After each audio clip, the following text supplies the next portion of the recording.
There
are few who cue your point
Okay. We are streaming. We're streaming. Can you hear the dryer going in the background? We got a load of laundry going on the stream. Because we're being productive this year, baby. We ain't letting nothing... I can't even pretend. New Year, New You is the topic for this call-in show. If you haven't seen this stream, it's just people call in. I'm going to put up the number soon. And we just have little phone conversations. This time we're talking about New Year. You're new. You're new you. In the new year. You know? Like we're supposed to do. My plans, I simply plan to, for the new year, improve in every way, every facet of life, every day, every single day. Improve a little bit more in every area every day until the end of the year. And then a big drop off. A big backslide, baby. After 1 year of constant improvement, next year's just, sliding downhill, slippery slope. Who knows how low it goes? But this year is about doing better, I guess. In theory, I don't have an action plan. I've been making a lot of soup. That's been my main thing in 2022, is making soup. Soup, it's a great, beautiful thing. It's cheap. It's easy to scale. You can make a shit ton of soup. and it freezes and it reheats easy, and it's cold out. It's frozen outside, so I don't even need freezer space. The world is my freezer. So I've been making a shit ton of soup. That wasn't necessarily a New Year's resolution, but it came to me all suddenly. Soup, make soup, make soup. So that'd be my advice for the new year. Anyway, we're gonna just... Oh wow, I only talked for 2 minutes. Good. Okay, good. Alright, we'll just move it right along, because I don't have anything else to say. Let's see if we got any boys in the chat. Oh shit, I see boys. Let's get in here. Nothing. I just set up I have a new mic set up. New year, new mic. Yeah. Right on. I installed a 20-inch wood block to my desk, and then I put a mic on it. Wow. Did you? How? What? Wait. Did you just like drill a mic into a wood block? Yeah. Well, the mic stand. I have like a mic stand that's like also kind of not real. It's just more wood essentially. But then I drilled holes into the desk, and then I bought some like clamps. Dude, hell yeah. Good. Yeah, I've done everything I planned on doing everything I planned for 2022 is over now, and I don't really see a point in going on now because I already got the wood. Now you can just take it easy, just kick back and relax and look upon your work. Moxie's like the king. I'm of doing clamps. it right now. It looks great. When I went to Moxie's place, he's got more clamps than I've ever seen in my life, and of all sizes and varieties. You can never have too many clamps, man. I honestly see myself like just doing this regularly now. Like just start clamping shit. I'm gonna start putting up shelves on my walls. Like genuinely. Hell yeah. Clamping could become a whole new hobby for us.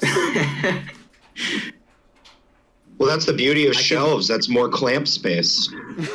Oh yeah. Especially like if you get the wire, like the metal ones, they got that lip. That's what I clamp all my clamps to. It's just clamp storage.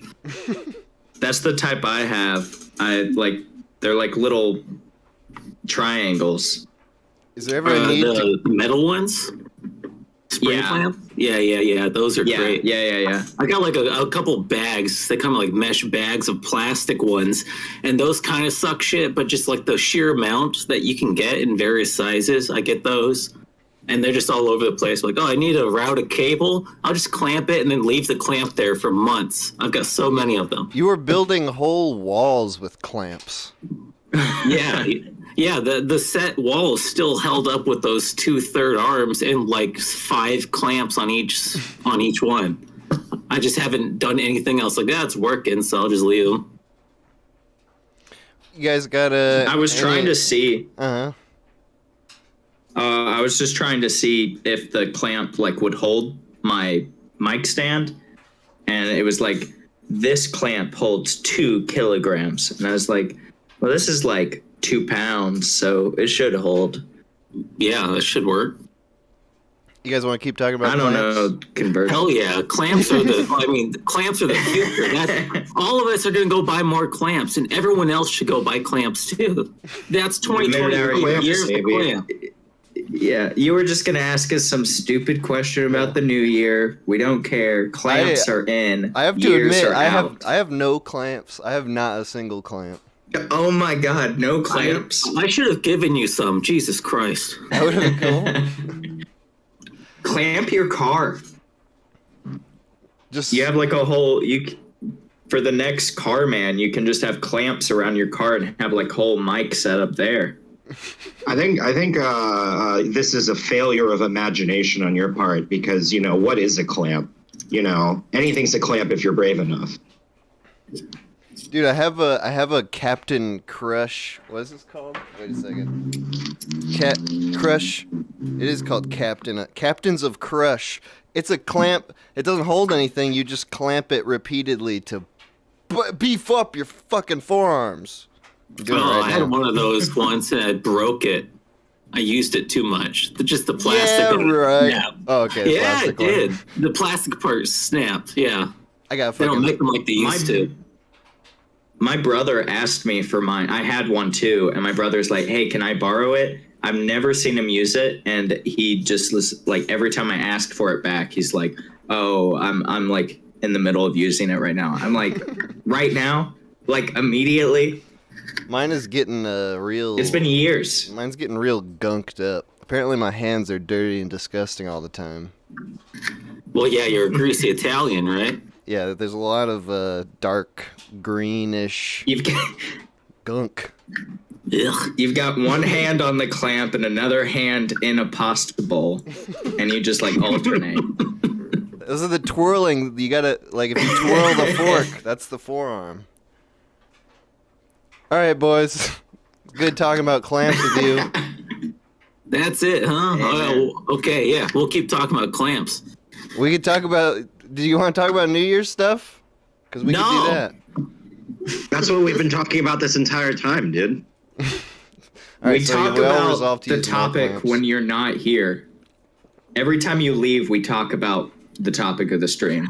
We're talking about the whole new year, new you. We're talking about you, Mr. The Minute Hour, and how you need clamps. Maybe we'll come up with something else that you need when you come back. Yeah, you can improve me. I like it. All right, good. Boys, I'll see you then in like an hour. Okay. All right, bye. Bye. All right, okay. Normally we do a break first, but we're going quick today. We started late, so we're going quick. We're going to be moving right along, so let's just go straight into some calls. The number... oh my God. I promise I'm not like super drunk. I'm only 1.5 beers in, but I got the energy drink and the beer going at the same time. It's a lot of gas. All right. The number is 518-288-7938. 518-288-7938. Call in. I just turned off Do Not Disturb mode. Just so everyone who's calling in knows, I don't have any numbers blocked or anything like that. It is purely based on whatever Google allows, whatever number just happens to get through. I don't know how it works, to be honest. But I have nothing to do with it. So just don't get y'all in your fucking crazy minds be like, the fucking minute hours won't let me. Yeah, just call in. Sometimes you get on, sometimes you don't. It's just I pick up the first one that comes up. Sorry to sound so annoyed. Because I'm not.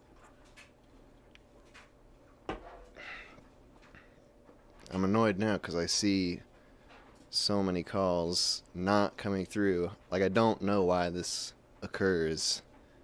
This is a problem with Google, I guess. So if one of these... oh, here we go. All right, fine.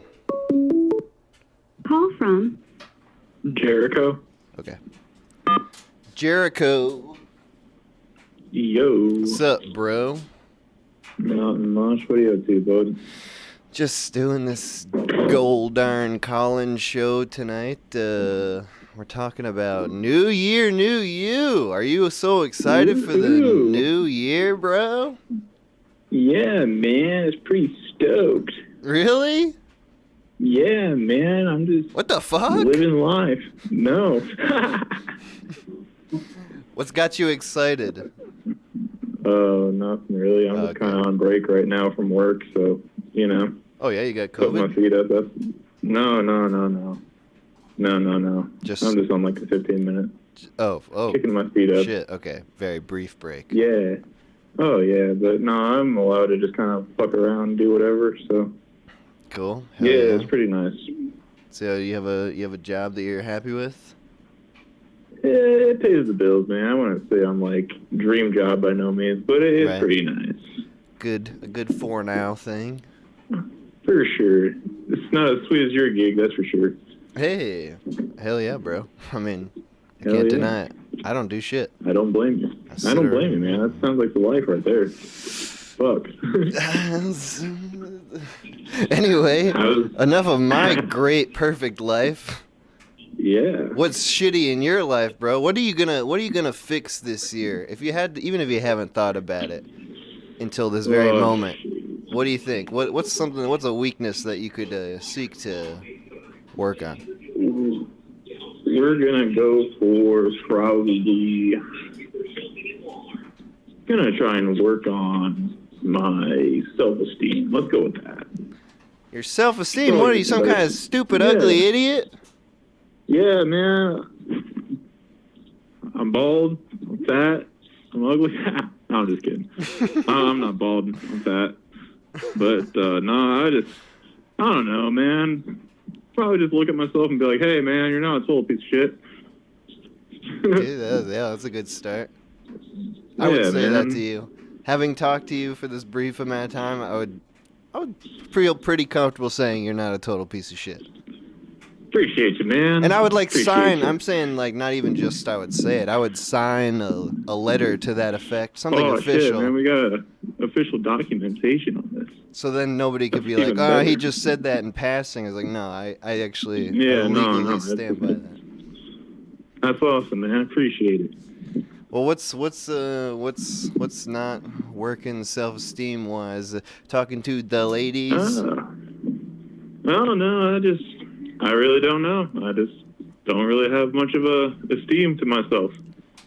Do you think? What are you kinda depressed? I look in the mirror. No, I'm not really depressed. I just look in the mirror and I'm like, you're not the prettiest man I've looked at. I don't look at men and think that they're very pretty, but I just, I'm not. I'm probably single for a reason. Let's just put it that way. So I'm probably single for a reason. It's just a physical thing? Yeah, I guess so. I really don't know. I'm just assuming I'm single for a reason. Well, there's a lot of single people, bro. Yeah, that's true. They are all Nothing over that the a few place. beers can't fix. Hey, nice. Hey, there we go. Well, dude, I mean, But, what the fuck are you gonna do? If you rather than, I mean, you could either just try to change your perspective, which is one route, or take whatever in-person actions you might want to take. Work out a little bit, get a cool hat. Start wearing a cool hat. Oh, yeah. If the hairstyle's an issue. Cool hat would not be a bad idea. Get an old jacket from the thrift store, a shiny jacket. There you go, new thrifty jacket. Kind of digging the new hat idea, though. Honestly, that might be the best idea. I got a new hat for Christmas. It's one of those. It's one of those paperboy hats. I'm honestly afraid to wear it in public because. Don't be afraid, man. That's a good hat. No, it's because there's an episode of King of the Hill where Hank Hill puts on one of those hats as a joke in a department store. Yeah. And he looks in the mirror. Remember that one. Looks in the mirror. He goes, "I look like a jackass." I remember that one, dude. That was a good episode. Yeah, it was. But yeah, don't let Hank Hill just deviate your opinion on your hat, man. Just because he's some old bastard doesn't mean that you gotta hate your hat. Dude, I think that's valuable advice. Hey, thank you for calling in, man. Yeah, thanks for having me, man. I appreciate you. Right. You guys have a good night. Good luck on the show. Good luck on the rest of your shift, dude. Yeah, appreciate you, man. Good luck on the rest of the show. All right, thanks, man. See ya. Yeah, peace.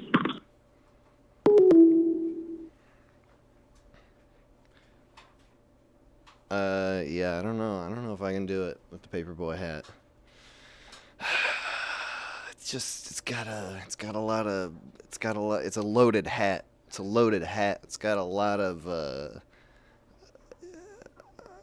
don't know. I feel like it says a lot about me that I don't want said. I don't think it's true. I think it makes me look like a person that I'm not. But I like the hat. But it's like, I don't like when people wear the hat. I don't like the people who wear the hat. All right, anyway. Not everybody. Paperboy hat's a good hat. Calls. There's many calls. Take my word for it. I'm not janking your chain here. There really are a lot of calls that are just not coming through. We'll wait for a second. If it doesn't work, we'll call one of them back. It's just not a great system. Drake. Is that To Drake? accept, Drake? Hello. Yo. In an hour. Was it Drake? What? Yeah. Yo, dog. How's it going? What's going on with you? Nothing much. You literally sound so much like the last guy. I didn't even notice. Maybe I'm way off. Yeah, What's well, up, Drake? How's the new year going, bro? 2 weeks in. Oh, it's going great so far. I'm just figuring things out as I go along. We got a lot of changes coming. Gotta move across the country. I suppose Oh. yeah. From which, like, coast to coast, you're saying? Yeah. East Coast to West Coast. I'll be moving. I guess that's a pretty big resolution, if you can call it that. That's a huge one. That's a huge life change. You ever been to the West Coast? I've not. It's Oh. exciting. It's an entirely different place. I mean, obviously, but even Have you been culturally. I lived on the West Coast for a couple of years, Oh wow. but What'd you like about it? I was in LA, which is a very undesirable place on the West Coast. Would you? Yeah. You don't have to say like the place, but like maybe just like the state that you would be going to. It's California. Yeah. It's California. All right. Yeah, about I want to say a couple hours north. I think Yeah. Point Magoo. Okay. Well, I know it's like the West Coast culture thing. Like people are a lot more. I don't know. They're a lot more chill. They're a lot more into health food and sort of shit like that. There's seems like less alcoholism. I feel like alcoholism is more powerful in the places where it gets really cold. Yeah, I can see that. Definitely can see that. But L.A. in particular was really shitty just because, like, all the fucking, Hollywood stuff. But I don't know too much about the rest of California. Right. I mean, I think I'll try to stick to some of the more nature-oriented things like the state parks and such. I hear it's beautiful. Yeah. Hell yeah. Are you going for work? Yeah. Yeah, I didn't really have a choice in it per se, but you gotta make the best of your situation. So. Are you? Navy. You dating anyone? Are you? Oh yeah, I'm bringing my wife. Okay, nice. What is she? So I won't be alone in this. That's nice. Yeah. So what do you think? Yeah, go on. So no, it's not the worst kind of situation, but it's I guess you could say it's a big uncertainty. Are you feeling good or bad about it? Just nervous or? I'm just going with the flow at this point. I felt bad, now I'm feeling good, and then I felt a little bad again, but it just comes and it goes, and I'm just gonna try to just roll with the punches and adapt. That's the best I can do, right? Yeah, definitely. Do you move a lot for the Navy stuff? Oh, just every few years or so. Right. Yeah. But yeah, I've been spending most time on the East Coast lately, so yeah.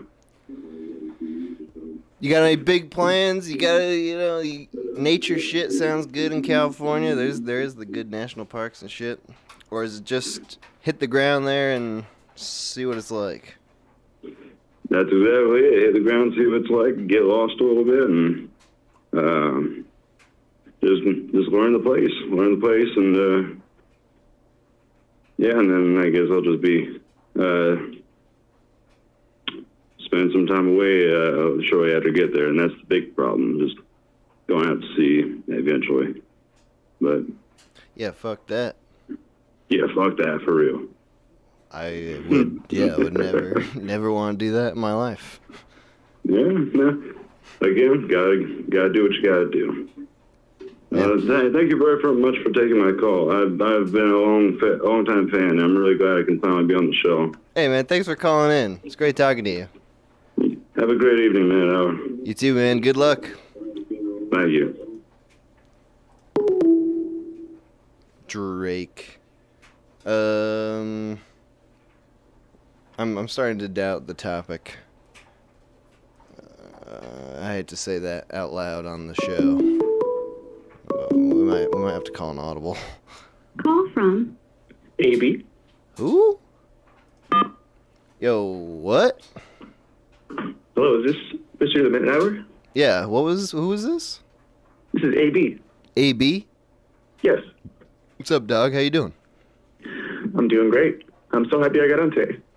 Hell yeah, I'm so happy. All right. So, new year, new me, right? Yep, go for it. All right. What do you got? I'm kind of on this 10-year arc, I would say. I've been through a lot of ups and downs, but not last year, many years ago, in 2015, shortly after high school, I took a plane to California. I was just going to, walk around and be a hippie. And if that failed, I was just going to sit under a tree and die. So that was pretty bleak. God damn. Yeah, I've been. That was right out of high school? Yeah. All right. That was my plan. I saw this movie Into the Wild. I was like, I'm going to do that. Fuck society. You were going to be the guy who died because he of malnutrition well, I was going to die and poison. if I didn't come in contact with, cool hippie people. That would be the dream. If, I come across a commune and they're like, yeah, just come stay with us. But if I failed that, I was going to just die under a tree. Okay. All right. Cool. So, what happened? But long story short, that didn't end up happening. I stayed with my cousin. She was like, you got to go to college. Is your cousin And in then- California? Did you Yes. go? Okay, so you went there. Okay. Yeah, she found out I was coming. She's like, stay with me. Gotcha. And she's like, but you got to go to college. So I went to architecture class for 2 months. Decided it was not for me, but I ended up staying in California for 7 months. Finally, they got tired of me and kicked me back. And long story short, I was in Houston up until 2020, and then I moved here to Austin. I'm in Austin, Texas right now. Mm-hmm. And I'm an artist, and I've been really wanting to work with the homeless. I've been wanting to do stuff for them because they're treated really bad here. I hear a lot of them come from other states that are kicking them out. And when I first moved here, they had a bunch of camps on City Hall and the police station. They were protesting this, the way they were being treated. Yeah. Poorly by the police. And then there was a several month-long campaign where the police were telling them wrong information, yeah, you can stay here, but then whenever they weren't looking, they would tear down their camps and take away all their possessions. And they even they started a camping ban. So now all of the homeless are essentially in camps here in the city, and it's getting harder for them to get by. It's really cold, so they need to go to warming stations at certain times, and food is kind of scarce right now. I was hoping that I could... camping? Did you say a camping ban, as in no one's allowed to camp within the proximity of? Yeah. From what I hear, it's pretty vague. You can't just be somewhere out in public and have your stuff on the ground. They can harass you for that and arrest you potentially, and It's been a big problem here. And so I was hoping to. Well, I'm in contact with some organizations right now that are helping them through this. They're one of the main people providing foods, giving people rides and stuff. I was hoping to sell my art sometime soon. I want to create this campaign. I have some art that people can look at. Actually, I have a website called HaveYouHadAnyDreamsLately.com. There's nothing new about this thing that I want to do yet because I'm still trying to make it happen, but this is what I would like to do in this new year. Just help out these people that have ended up in a situation where they're, being harassed and they're not really having a good time in this life. That could have been me if I went down a different life path, Right. But you seemed almost, you were kind of feeling probably incorrectly, but content with that decision. Yeah. And I'd like to do something for people that, are not having such a good time. So you're selling art, and then you're gonna donate the proceeds or something? I'm gonna donate half of it. But that's I've never done anything like this. I would just like to start. I'm gonna get ideas from these organizations that I'm helping. That I want to help. You can look them up. It's called Little Petal Alliance. they do a lot of good. I haven't set up anything. I've talked to them, and I was gonna like do. What's that? Is the art inspired by? Oh no, actually, the art actually has it. It was mostly inspired by like random thoughts. I like to do random doodles, and sometimes there's emotional pieces or pieces inspired by friends. There's some abstractions, crazy weird stuff on the website. There's not a lot, but I also have a lot more stuff on my Instagram. It's dreams.lately. Dreams.lately, Instagram. Let's get these plugs in. Let's make sure the people hear it. Dreams.lately, Instagram, and have you had any dreamslately.com? Yes, sir. I'll check that shit out. Thank you very much for letting me have this outlet. Dude, I mean, hey, it's, I support people making art, and I support people supporting other people, so you're doing both of those things. I would like to. Are you, badass. Is it this particular thing for you that inspired you to be making art, or have you been an artist this whole time and now you just have some sort of goal that you've got here? Yeah, I've been an artist forever. Since I was little, I was tracing Pokemon tapes and stuff. It's just been a crazy evolution. Nice. Since then, lots of different phases. But yeah, I see these people suffering, and I've always wanted to do something for them, but I never, did, and I just would like to. I'd like to start. All right, cool. Dude, thank you for calling in. Thank you for having me. Have a great day, man. You too. Goodbye. Bye.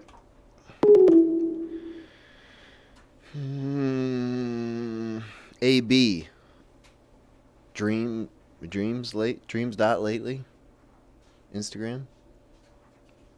I want to look at it right now. Call from. Hey, this is Al. Let's talk about To accept, press 1. To send a voicemail, press 2. I didn't quite catch that. Yo, who is this and what do you want to talk about? Oh, wow. Holy crap, I got through. Yeah. Dude, so I wanted to talk about content creation. I didn't know how long that snippet was. Sorry. About what? What creation? Content creation. I'm not hearing it. Am I breaking up? Can you hear me? Say it again one more time. Yeah, content creation. Content creation. Okay, content. The word content did not register with me for some reason. You're right, good. Hey, man, I actually have problems like saying words sometimes. You a content creator yourself, bro? Is that what you're talking about? Technically a musician, if you want to call it that. Sure. I'll call it that. That is a term. I don't know what I am yet, man. I'm still figuring it out. But I like making music. I like, working with software and stuff. I make visuals sometimes with like, do you know Resolume? No. Do not know that. It's like video jockey software. Basically, you get like a bunch of AVI files together, mix it together, just do whatever. Interesting. It's like expressly for doing visuals for music? Yeah, stage production. It's very time code oriented. So like it translates to like stuff like Ableton or Record Box, like for like Pioneer. So it's like queuing visual effects. Yeah, exactly. Time code and queue. Exactly. Right. All right. So then what's your plan here? You want to talk about content creation in the new year? Are you planning a big push? In a weird way. So like I'm currently like apprenticing as a carpenter. Okay. Yeah, and I'm using that to fund my creative pursuits right now. That's cool. Nothing wrong with that. Dude, it's hard though. I'm breaking down every day, and I've noticed like this trend with a lot of callers. Like people are having mental health issues, and I'm sorry, but I'm gonna showboat a second. Like it's okay, guys. We're gonna make it. I just want to say that. Is the carpentry is weighing that hard on your mental health? Why? What happened? Dude, what are you carpenting? What the hell are you part of some sort of, like, are you making the some sort of death camp operation device and you're like, what have I done? Am I morally responsible? I mean, is that what suburbia is? Because that's what I'm doing. Ooh. Ooh. Now we're getting somewhere. All right, so you're building the thank you. death camp, the prisons of the future, the houses. I mean, Really, it's more how I'm being treated, so I guess I'm being selfish in this conversation. But Oh, what's going on? You just got some assholes working with you, something like that? dude, they want me to quit, and I'm working for family. It's crazy. They want you to quit? No, the way they're treating me, man, I'm surprised if they treat anybody else like this. I mean, it makes sense why people are quitting. What are they doing? Are they harassing you? Are they calling you the F word? I mean, honestly, yeah, no, like, dude, I am, like, I knew it. I mean, I do have, like, that inflection in my voice, so, like, yeah, I'm different, you know? I'm different from all these guys. Just those damn carpenters, those old-fashioned fuckers. Yeah. Dude, So they're picking on you? They're bullying you? I mean, maybe, dude. I mean, I'm not going to put a label on it because I'm pushing through it, man. I'm making this money right now so that I can do what I want. Which is make music. Yeah, I want to make music in the ends, and then after the carpentry, man, I'm going to make visuals, Just then I'm going to get paid to make music. Just don't tell your coworkers about that. You think? Did you Really? you didn't do that already, right? Oh, man. I 'Cause mean, that would be a sometimes huge I want them mistake. to know who I am. Is it a mistake to let them know who I am? It sounds like it. It sounds like if you told them that you're only doing carpentry to fund your music, they would probably hate you a lot more than they do. Oh, well, no, they don't know I'm doing it only to fund the music. They just think I'm, like, I don't know, like a screw up or something. I don't know, like, because I've never done this before, so. Oh, okay. So you're They still just- learning yeah. also. Yeah, exactly. Yeah, I mean, I've been here, like, about 120 days. They still haven't given me my 90 days review, and it's like, I don't know if I'm doing great or not, but by the way they're talking to me, like, they haven't fired me, and I'm confused. You know what I mean? Yeah. Well, Like, I don't know if you've ever had a job like that. I've only had really, really easy jobs, to be honest. I've only ever worked at like Target and Starbucks and like all these kinds of minimum wage jobs. Dude, those are easy though. Like, I always found those the I think hardest. it's probably Like, easier than carpentry. I mean, I definitely couldn't do that. yeah, and it's kind of weird because my biggest gripe is like with Target and stuff like that. Like, my biggest complaint is the people, and then here I am, like The workers or what? the What am I customers? mostly, like, I feel like I'd be bad at customer service and just handling people in general. I'm not very social, but like, I was definitely Yeah, I terrible don't at that. know. I always worked like backroom stuff, because dealing with the customers is awful. Because I can't pretend to care about what they want in the way that they yeah, want. because I know it's all consumerism. All right, it's just like it's like I'm not really that eager to help you find this little $50 circle thing that you put on your phone or like whatever. Just don't. You have bigger goals in life, man. Like, I've seen the work you've done, man. Like, I've been following you for a while with your animation, like, and just the projects you put together. Like, as a project manager in general myself, like, it's crazy seeing the work that you pull off, man. That's what I try to tell these people at Target every day I work there. I do and stuff that's what on the you're telling internet. me. Holy You don't shit. even understand how important I am. No, Dude. there's the alternate thing though. Like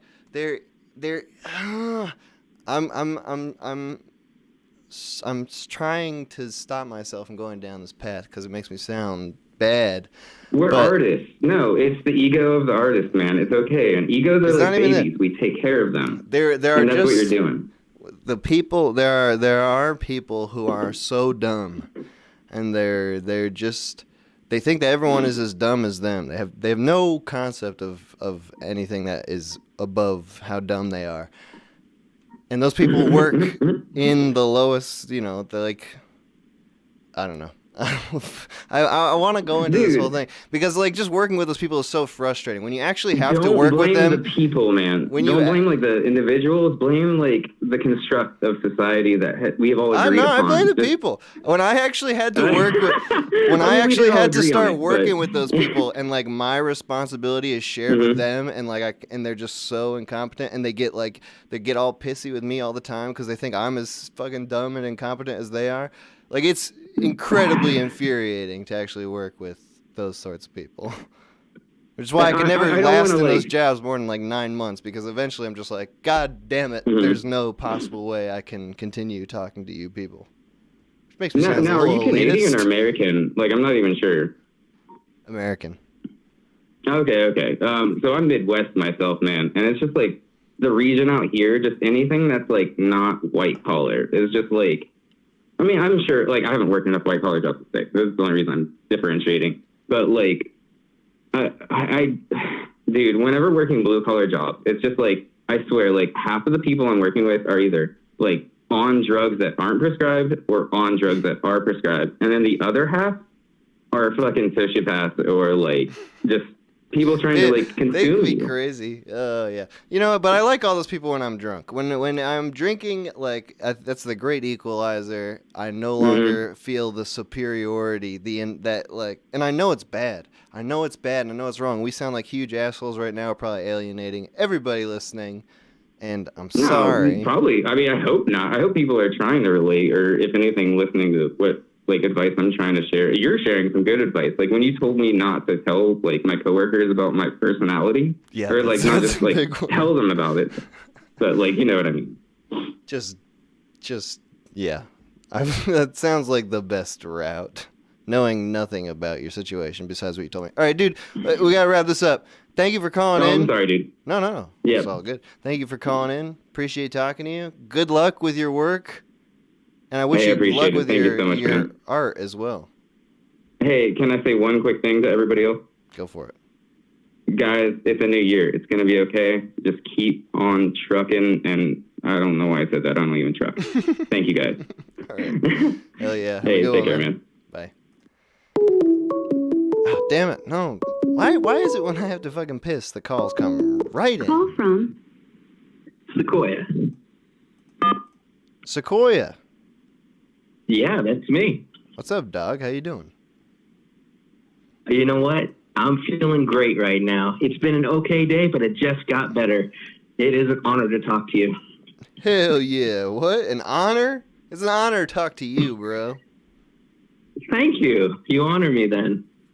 Honestly, I wasn't sure at first that like it started ringing. I was like, no way. No way. Is this going to be the moment that my life stops being a giant suck? Dude, and the answer is no. Oh, okay. Yeah, I don't think anything's gonna change after this. Oh, wait, let's do it. Let's make it change. What's the change you're going for this year? Oh, this year, man, I'm on the daily, but this year. Okay. Well, yesterday, I just launched first episode of an art introspective series that I want to really put my heart and soul into.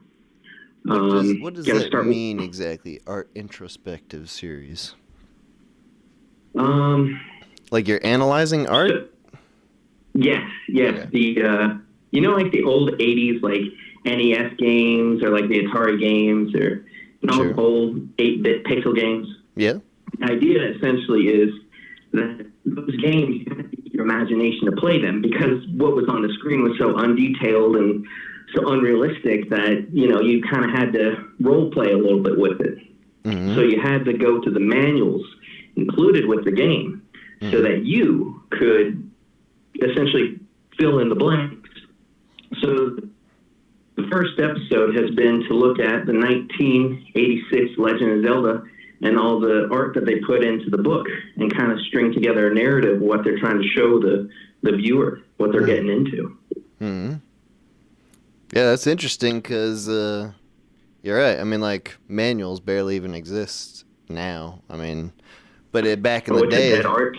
super, super necessary because, yeah, you'd have, besides the instructions, you'd have all that, like, concept art in there that, like, is the fully detailed. It's like, yeah, this is what it actually looks like. It's not what you're looking at on the screen. Like, this is what they actually... It's a weird... All right, well, good. So you're doing, you're making, what's like a YouTube thing? Yeah, no, I just launched the first episode yesterday. What's it called?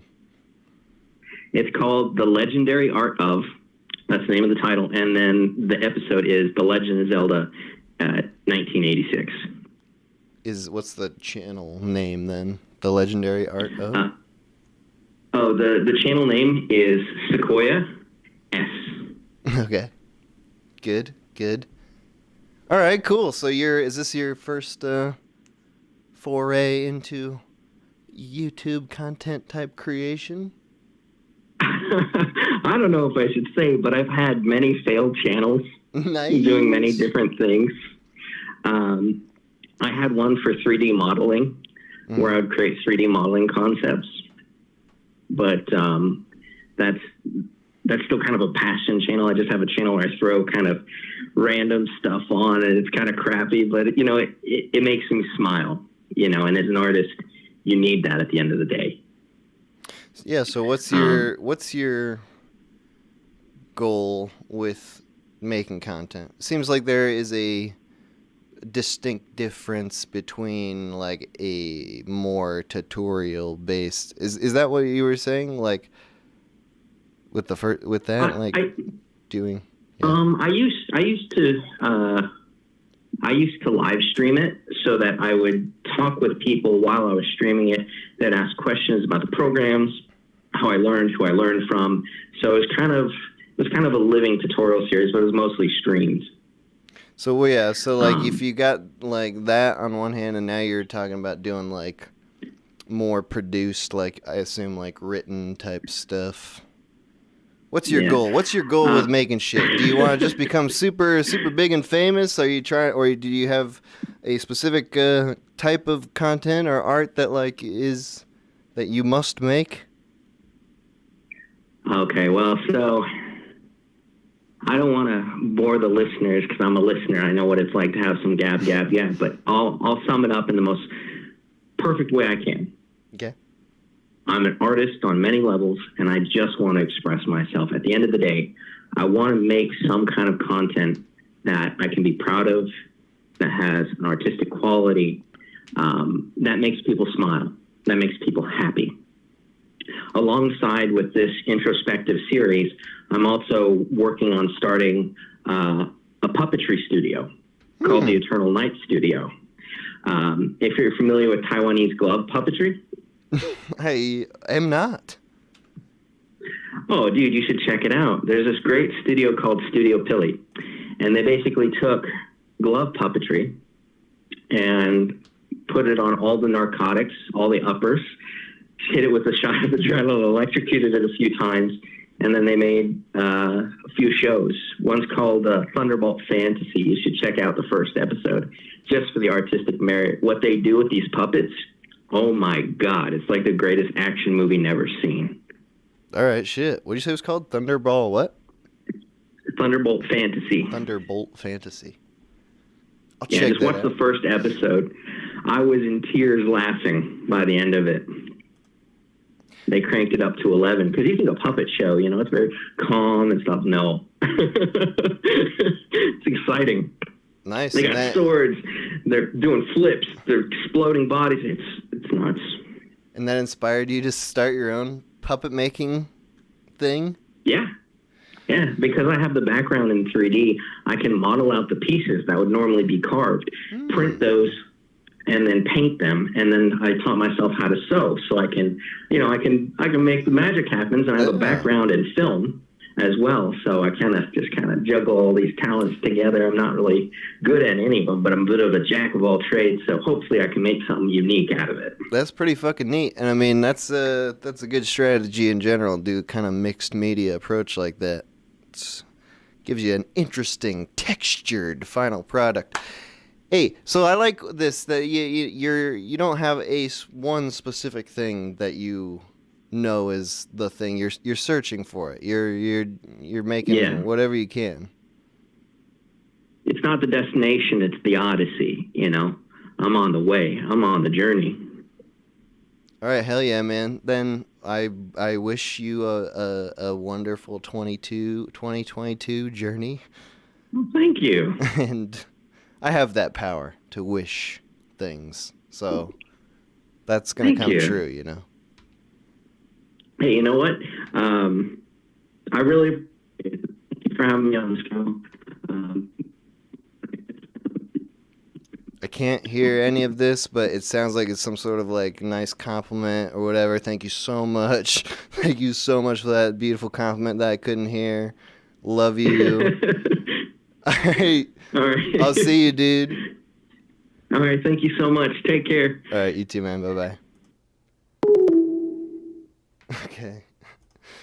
All right. I need to take a break. And we're going to play some music. And then we'll come back to the boys. And then we'll take more calls.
just wanted to leave, to leave, to leave.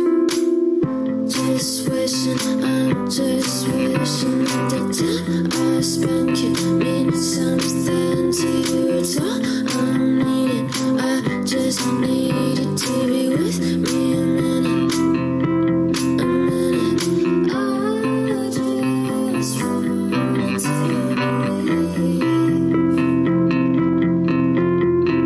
I can't tell if this is all a dream. I just wanna feel better.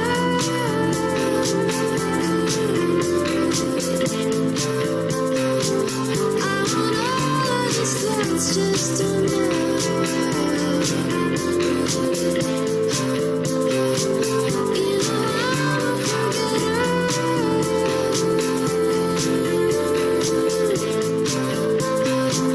Didn't even remember the way you wrote me.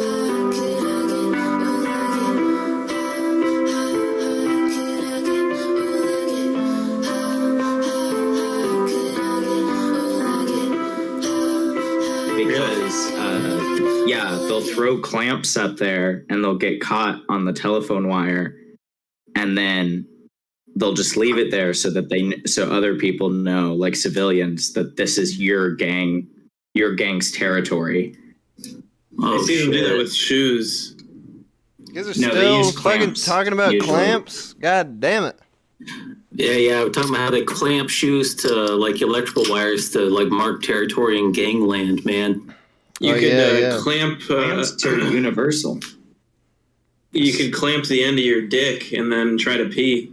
Any of you guys ever done that? You could put a clamp where they cut off your foreskin and leave it there and let the weight make it so you're... TLC tuggers. Just further destroy your cock, yeah.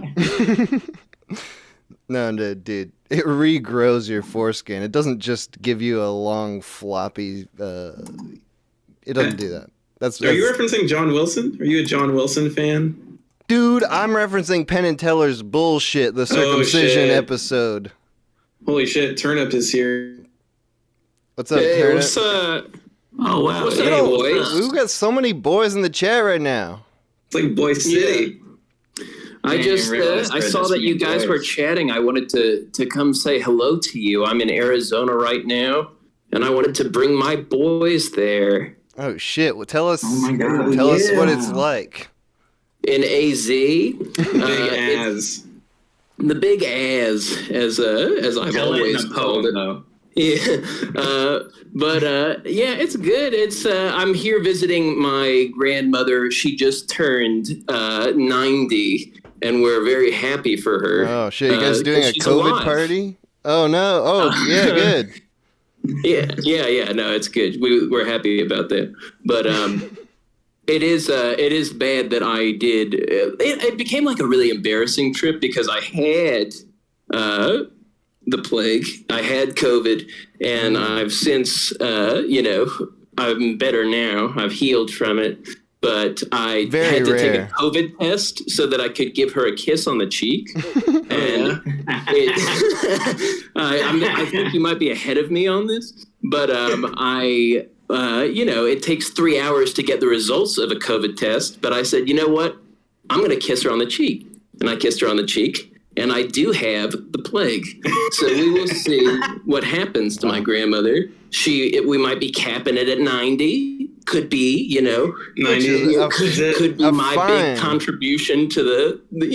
That's a fine age to perish, though. 90. I know. She was a sprightly 88 when the COVID. She was just, 88 when this whole thing started. So really, 90 is like she's in a whole nother age bucket now. Yeah, it was all. It's And interesting.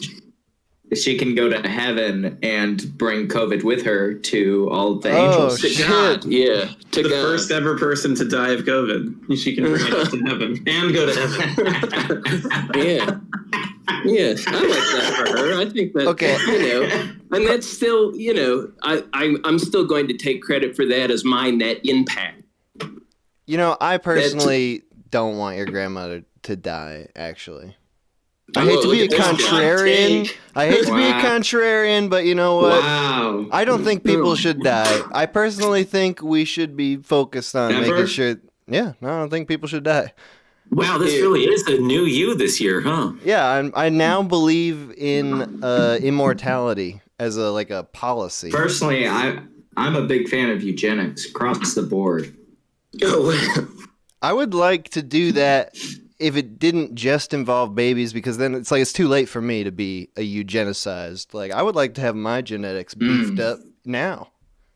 yeah, I understand. It's like 30, 35 maybe. It's the term is in the social parlance enough that I know that it's a bad thing, eugenics, but I feel like if someone explained it to me, I would probably be super into it. I don't know. It's one of those things where everyone's like, it makes a little sense, but it's bad, but I don't know. I don't know what it is. I'm sure I'm a part of it. I'm sure I'm the cause. Whenever I'm learning a new thing, I just always start by saying, is it in or outside of the Overton window? Because that's the one, that's the big thing I need to know before I'm pro or against. Now, I'm not going to say if I'm pro outside the Overton window or pro inside. I just ask. I don't even know what And then based off of that, I try to fuck the Overton window. Just go in and out, in and out. What is the Overton? Hey, explain for the audience, not for me, what the Overton window is. The Overton window isn't really inside of the Overton window per se, See, the Overton window is right up there with eugenics, where I'm just like, sure, I bet I'm part of that. I bet that's all good. I don't know. I have no idea what that is, but I'm glad that it's just like whatever's inside the Overton window. It's a saying, and whatever is inside is like safe to talk about by society. Okay. But whatever is outside of it is that's like tiptoe around that. Yeah, not in the Overton window. Who is Overton? Is that a man's name? That someone no, who it's just me. That's outside the window. I made it up. we can't talk about how the Overton window. Did you really make it up? No. Okay. Oh, I was gonna say I totally embraced that. I don't know. It's visceral. It's an image, a window. I look out of it. My version of that is that I text my brother and then I find out he lives in Austin, Texas. So I find out what people like and don't like, and I am a slave to their opinions Because people in Austin, Texas know what's up. They got it right. So Turnip, I don't know. Does that mean Turnip that you speak honestly to your family? Oh yeah. Is that okay? Can we just quickly take a poll among the boys? Because I just want to quickly poll. Which of the boys here speaks honestly to their family? Just say I. Just shout it. Yeah, okay, I don't think that helped anyone who's listening, but I certainly speak honestly to my family. I think they're the number one people that deserve to know what I'm on about. I'm outside the equation because I don't speak to them at all. Yeah, I'll say I'm honest, but I'm selective on what I speak about. Yeah. Mm-hmm. That's where I'm at too. Family is it's hugely important to me. It's probably the only thing I actually care about. It's the only thing I wouldn't have to text my brother about because he is my family. I'm super into family. And they just put up. Making us look like dicks. But they put up. No, that's why I got in the chat. I was like, what am I going to slam them on today? Your family still loves you even when you constantly say things that are outside of this window that we just learned about. No, they don't like that. They wish I would be in the window, but You're just constantly trying to red pill your brother. I long ago shattered the window. See, that's the thing. I don't need to give anyone a pill because I've taken no pills myself. I'm very sober in terms of indoctrination. But it is what it is. It's like as with anyone, if you have a group of people who you're actively friends with, you will disagree with them often, and sometimes it'll be funny, and sometimes it'll ruin dinner. But it's and then a couple dinners later, all of a sudden that's funny. Remember when you ruined dinner? Oh yes, I told everyone. I'm zeroing in on this just because the idea of being honest to a family member seems so foreign. Just why bother? Why bother? Why go through the trouble and the hassle when you could just not talk to them? Hey, I mean, not all of us crazy Italians, dude. Dude, Italians are supposed to be big into family. Mi familia, The Godfather. Never go against the family. They're all lying to each other and shooting each other in the back of the head and shit. I just don't need to do that because I don't have I don't have a relationship. You don't exactly. You don't even have a favorite. Who's your favorite? I can't. You can't put them on the one that I live with, the one that provides me housing. Okay, yeah, that's fair. That's safe. And that's not honest. The one with a gun to your head. You're being honest about your dishonesty, and I think that if you're gonna do anything, you might as well do that. I prefer to be honest when talking to people. I prefer to be honest when talking to people, which is why I don't like talking to my family, because they don't prefer when I'm honest with them. I'm getting defensive. I'm getting angry. I'm sorry. Let's change the topic. I got you. It's all good. Yeah. The family's outside of the Overton window. Clamps are inside. That was a little too much honesty even right there. I saw you go sour real quick on that. you were telling some family truths, and you prickled right up like a little porcupine. When we everyone say 2 family truths and 1 family lie. All right, boys. That's a good. Yeah, let me think about it. I'm not that quick. I can't just give you the truth. The topic of this stream is supposedly New Year, New You. Honestly, I'm not loving the topic, because because you don't want to change. Because nobody changes. Yeah. Fucking change is impossible. 2 weeks to end the year. Yeah. Yeah, that's part. But see, here's the thing. We were just talking about honesty. I feel like if you are being honest with yourself, you realize that there is no new year, new you. There was barely even an old you. It's more just about embracing your cycle, with a big old bear hug, just finding out what the kind of trouble you get into is, and then just gradually, not being so hard on yourself about it. And then you turn 90 and your grandson gives you COVID. That's life, That's what Sinatra's son. Big wet COVID kisses. He predicted it all. Oh, blue eyes, All right, Quate, you're also a new boy to the chat, right? Were you there the first time? No, I'm born anew. I'm a new year, new boy. All right, good. That's exactly what I was getting at. New year. I usually do New Year's resolutions, actually. Believe it or not, I do indeed do them. But this year, 2022, was the first time I just full on fucking said I'm not gonna do it at all. And so that's your resolution. Yeah, my resolution was to not resolve to do anything. Because every fucking other year of my life, I had some sort of hope or vision of the future or some idea of what would happen. But already, 2 weeks in, and things look completely different from how I expected them to look. And so I knew that would happen. The only thing I knew was that it would be completely unpredictable. So I just said, fuck it. And that was my New Year's resolution. Can I ask this of the boys? Do you feel true despair in general when you are looking out at the future? Do you see despair? Is there any optimism? No. No, not at all. I already live in shit, so I'm assuming everything's going to be shit for the rest of my life. So I'm used to it. I feel you. Absolutely. My New Year's resolution every year is this is the year I'm going to die. And then every year I fail. And I have to live through another year. Damn. See, there you go. Because that's totally in your hands. You're blowing it at the end of every time the ball drops and you forget to position yourself under it. You know, that's your mistake. Daryl, That's totally on you. Daryl, you got this. You can make this happen. Thanks, boys. Hey, Maybe what live about on the air. what about Lordy or large homosexual? You're new to the chat. Are you there? Yeah. I don't know. I've given up. That's okay. That's your resolution. You've given up. Well, I don't know. It's just like we live in the end times in a non-religious way. It just fucking sucks. Like whatever, like you look at it, fucking climate change, COVID, microplastics, politics. I don't know. I love all that shit.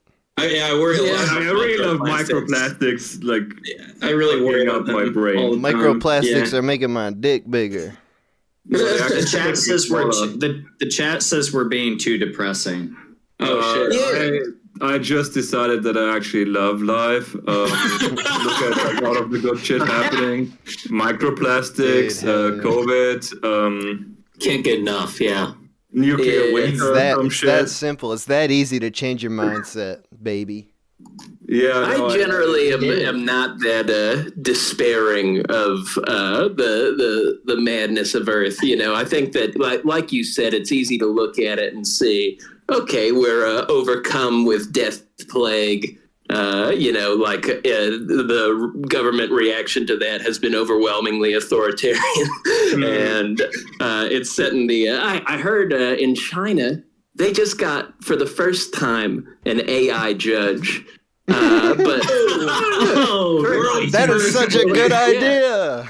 An artificial intelligence judge, and you know what? It's just sort of like maybe that's okay. You know, like maybe I don't know. It's one of those things where it's like, you know, you're gonna have the story of your life is on its way to having a real exciting chapter. No matter who you are, you know, especially if you're in China, you're about, you know, like it's real exciting, yeah. I don't know. That could be interesting. I don't know. It's the kind of thing where I think that whatever our future is, it's so unfathomable. It's, you know, so beyond the pale of whatever they were drawn in, you know, like, you know, cartoons in the 50s when they were like, oh, in the future, your toaster will be your friend. It's like, no, in the future, your toaster will be your judge. And you're gonna can't wait though.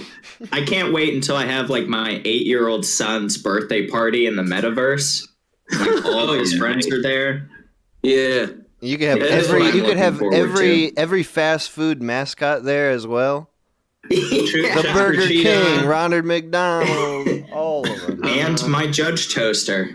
Yeah, then there will be a whole new pantheon of things we have to be worried about. Like, you know, don't let Tony the Tiger be around him too long. We've heard a lot about Tony. You know, like you saying pantheon. I feel like it'll be exciting to see how these new artificially created intelligences will have cycles of their own inevitably, and they'll have sort of abnormalities and oddities every 5 minutes. My phone texts me a new article about how, like, you know, somebody's Siri told him to, you know, stick his dick in the microwave or something, you know, like plug a. I saw someone Siri told a kid to put a fork in like an electric plug. Right. And I was As just a like, challenge. right on. Yeah. Yeah, I know. It's like one of those things. Fork in the socket challenge. Hey, when you say when you say pantheon, I like this idea. Like that, the mascots of the future, corporate mascots, they won't be hired actors anymore, where they got to change the actor. They'll be like these AI models, and they'll like develop all this complex lore, and that could be like our new pantheon of gods. Well, yeah. I think what it is like the MySpace sort of thing is going to come back, where you've got like those, what is it, your 8 top friends or whatever, and people they're going to be competing for their favorite mascots from the brand they love so much, which have an AI. You will become friends with your favorite brands.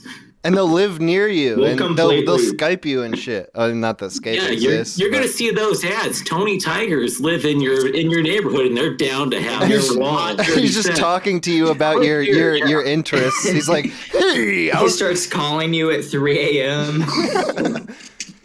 I like how the minute how you were about to say, oh well, it won't be Skype actually, but To be honest, it'll just straight up probably still be Skype. Like in 100 years. Does Skype, is that even around still?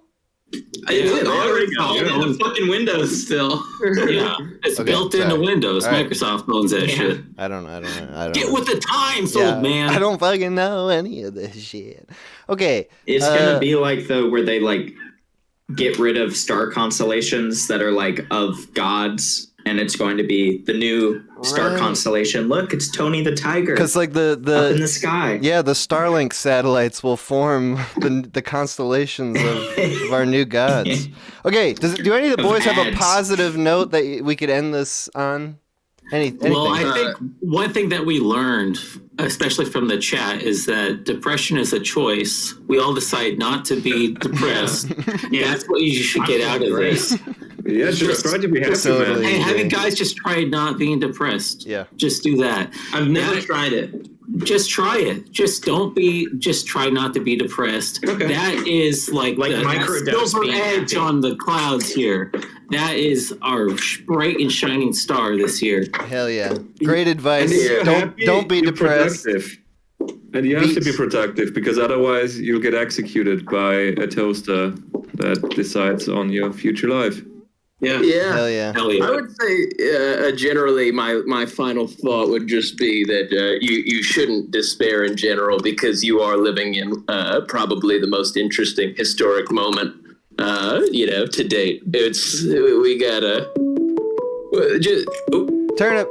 The calls are coming through. You took too long. Bye-bye. All right. God damn it. I thought I timed it so well. Danny. Hey, how's it going? What's up, Doug? How you doing? Doing okay. Have you been?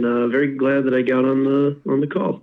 Happy New Year. Happy New Year to you. I've been great. I've been making soup. I talked a little bit about that earlier, so that's been my my main passion of 2022 thus far. Hell yeah! I actually made myself some broth from rotisserie chicken. Leftover rotisserie chicken. Yeah, dog. That's how you do it. The scraps. Yeah, that's pretty There's food in the scraps. Yeah, it tastes really good. I recommend that to anybody if they got leftover chicken. Anyway, I have been doing some New Year's resolution-y stuff. Like, I've been like keeping track of like I've been trying to keep track these past 2 weeks, but hasn't really been working out very well. Of what? Keeping track of what?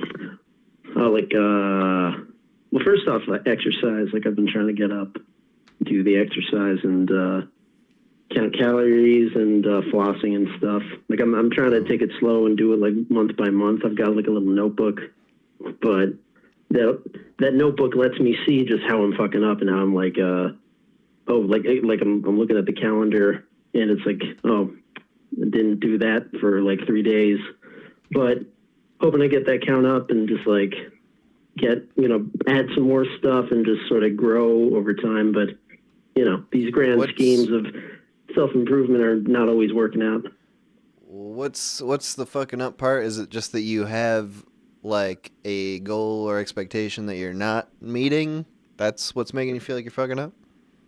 Well, it's like, I'll put it this way. Like every time, if I fuck up my sleep, if I'm like, if I need to get to bed and I just don't, like if I know that I'm not going to get up next morning to go, then I'll just give myself a little extra sleep that day and try again the next day.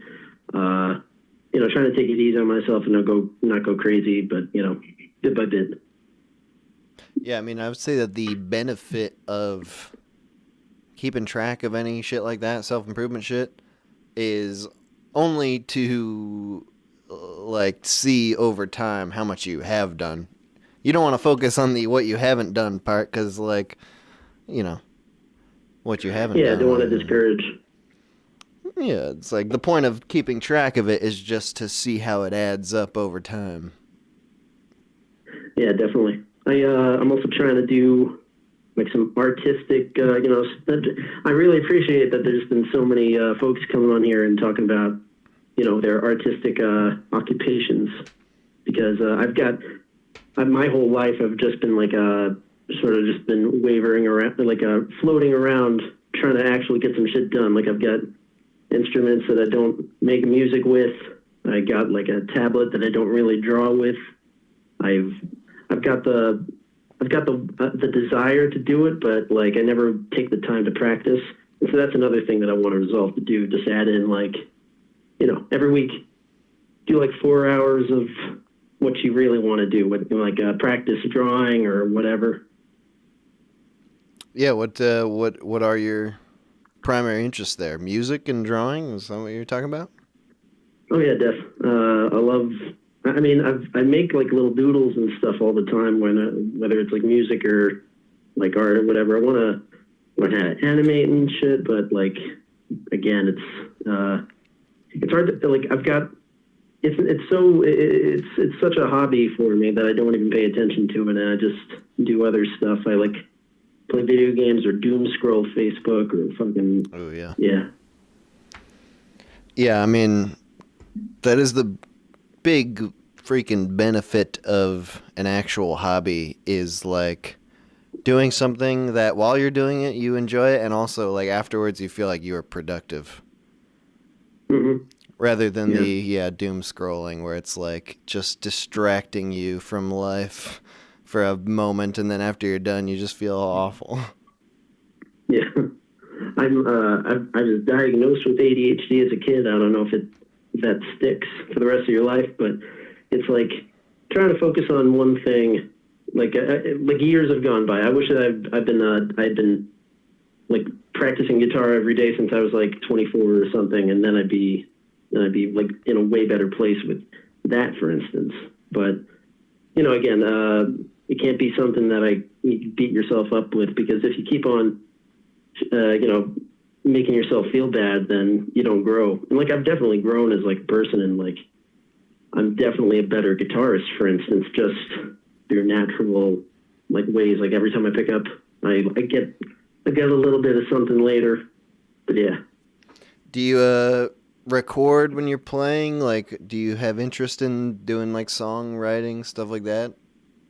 Yeah, I tried to. I was part of a band that lasted like 2 years pre-COVID, but then COVID, and then over time they basically started thinking, actually, we don't like that guy, and they kicked me out. Damn. Like, yeah, why? What happened? What did you do? What did you say? It's more like we had creative differences already. Like right. I was trying to do something, but the other guy was kind of more of the ringleader. And, you need one of those in a band because you got to organize. But, like, I definitely wanted, like, in my life, I wanted to get my shit out there, and I wanted my song in. I did get one song in, which was cool. But, like, they had problems with me that they didn't even, like, mention. And then over COVID, I'm like, okay, well, yeah, I'm the type of guy who I didn't want to, like, I wanted to play with them, of course, but I was going to wait until I had my mask. Sorry, my vaccine. But one guy's like an anti-masker, and he wasn't going to fucking do it. So I wasn't okay with that. So I was just like, okay, then I'll wait. And then finally I'm asking them, hey guys, I'm ready to go. And they're like, oh, we're not going to do it this week. They're like, okay, they had a legit reason. Then next week, it's like I get silence, and then finally last hour they say, hey, yeah, we're not going to do it. And then next week I'm like, okay, something's going on. And then I talked to one of them who I thought I had like a good rapport with, and he's like, gotta be honest, we were a 5-piece, and this is the way he put it to me. Over time, we've been thinking about doing more of like a 4-person thing. And honestly, the funny thing is I haven't even seen them do anything. Like it's been like a year at this point that nothing's been happening. But I tried my own thing on the side with some friends of mine, and that was refreshing. But that kind of fizzled out because of various reasons. But yeah, just in general, trying to get myself going, get myself on a stage, playing guitars in one form or another. Dude, so you weren't based enough for the band. I guess I wasn't. There was a base level of basedness. Oh. Was that good? Did I do it? I'm not the one to ask, honestly. Goddamn. All right, well, but that's, whatever. So, like, if you weren't getting along, if you had creative differences, then it wasn't meant to be. That's all right. Yeah, I was thinking about it today, even talking with people, and like just because I realized, you know, if I was still playing with them, I'd still have the same problems, and Right. then I'd probably would be looking elsewhere either way. But it's that's got to be like if I want something special for myself, like if I want like the special band that I always really want, then it's going to be hard, and I'm probably going to have to try a couple like things. It's going to be like dating. Yeah. So do you have a goal for this year at all, or is the goal just squarely on like working on stuff and making and getting better, and there's not like one exact thing you're trying to do? I think the most important thing is just like I think the second thing, but I think what's most central is just keeping track of it and writing in my little notebook every day, trying to like chart it out. And like I haven't really touched it in like 3 days, so I'm gonna that's like the first step if I want to be more constructive about it. Yeah, man. All right. Well, hey, I wish you the best of luck. Thank you for calling in. Yeah, thanks for picking up. Also, you don't have to tell me, but after you pick up, what's your New Year's resolution? What are you doing? I did not think about it on the new year or in the new year, but I really have been getting into soup. I know it sounds like a joke, fuck yeah. but I love making soup, and I love having lots of frozen cheap food around. So, you know, my New Year's resolution at this point is just to continue converting my finances into soup. Keep on souping. Hell yeah. All right. Talk to you later, man. Happy soup year. Happy 2020 soup. Thank you for picking up. Have a good one. All right. Have a good one, man. Bye-bye. I gotta get another beer. I'm gonna see if I can do it before the next person calls. Okay, go.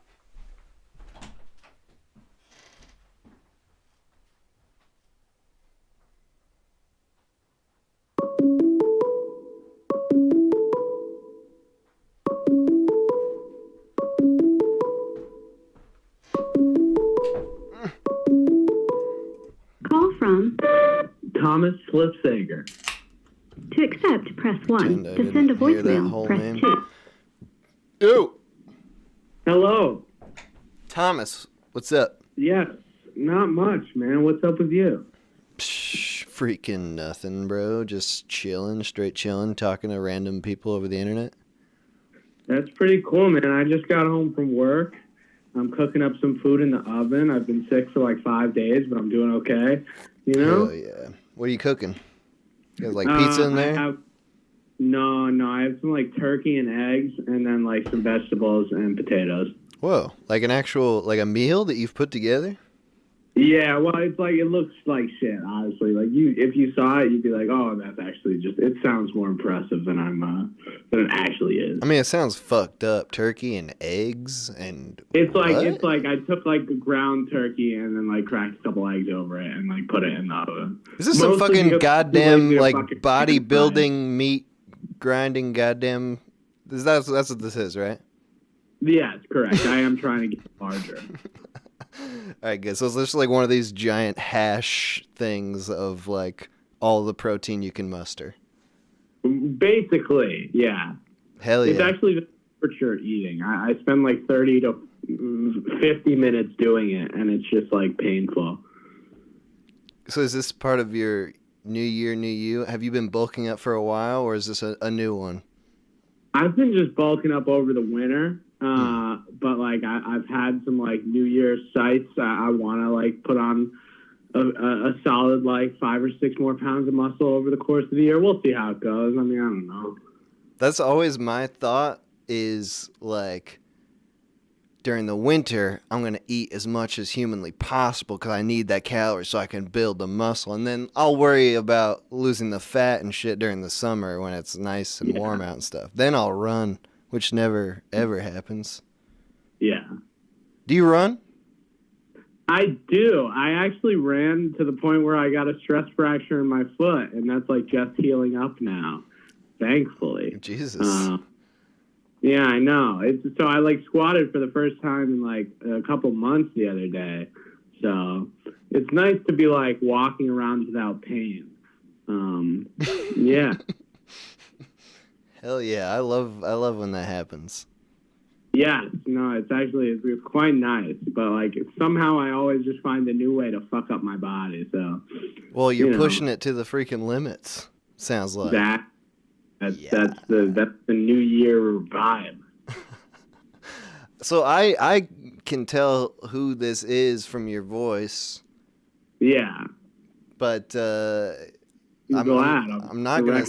I won't say it. I'm not gonna say it because I don't want to give you any subscribers or anything like that. We wouldn't want that's that. fine. You should tell people that. But I wanted to, but just because I know who you are, I want to zero in on this because I remember you saying on one of your so this is Mammoth in Space, he's a YouTuber, and I remember him saying that you're getting all bulked up and shit to get subscribers because like on YouTube you got to be an attractive dude like that. Correct.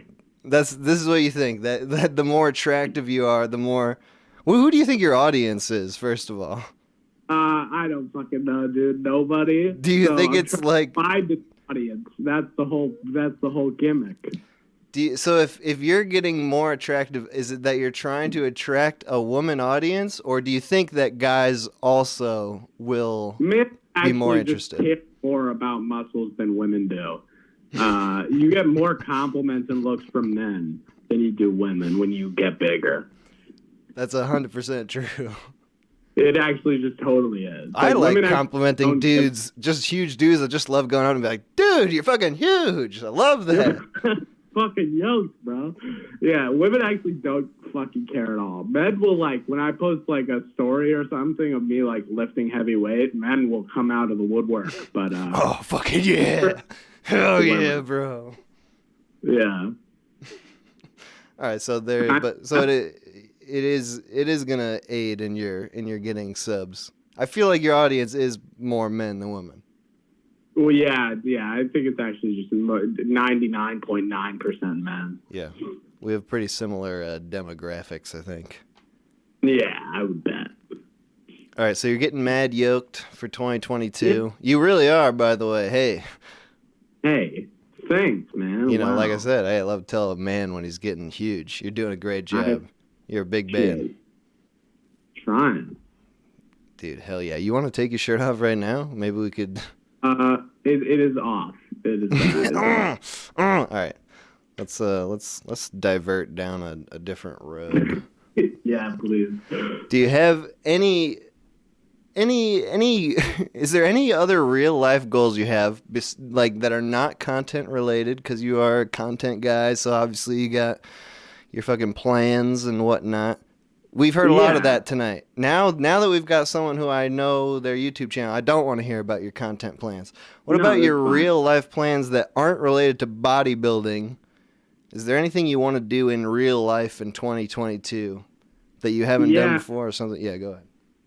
Yeah, I want to make a shitload of money. That's kind of the rub. Got any ideas for like a method? Work a lot. Yeah. And just kind of pit employers against each other, get like potential job offers and be like, hey, I'm getting an offer for this much from this guy. You better offer me if you want to keep me around, motherfucker. And, that sort of thing has worked for me in the past. And just work myself to dust just to make money to be free. And you're talking about like popular YouTubers who you do editing work for, yeah? Yeah. Maybe I shouldn't release. You're starting a bidding war between them. Kind of. That sounds like a good fucking idea to me. It's kind of fun. All right, Thomas. Yeah. Any final thoughts here? Any final thoughts? 2022. Yeah. I hope shit opens up this year, man. I hope we're able to do more than we were last year. Yeah. Yeah, me too. Hey, so we've been very depressing and despairing on this stream at times. What's the uplifting? Is there something in 2022 that like you see as an opportunity? Is there an opportunity there? I don't know. It's like you you can find it if you're looking for it. If you want to be depressed, there's a million reasons to be depressed. So, you know. I thought there was like one more part of that. I was like, but No, that's the end. It's like, if you want there to be an opportunity this year, like you got to work for it. But being depressed is easy as shit because it's all around us. Fuck yeah, yeah. I fall into that myself, you know. All right, man. Hey, thank you for calling in, Thomas. Great talking to you. Not a problem. Glad to finally get it. Catch you later, man. All right, see you, dude.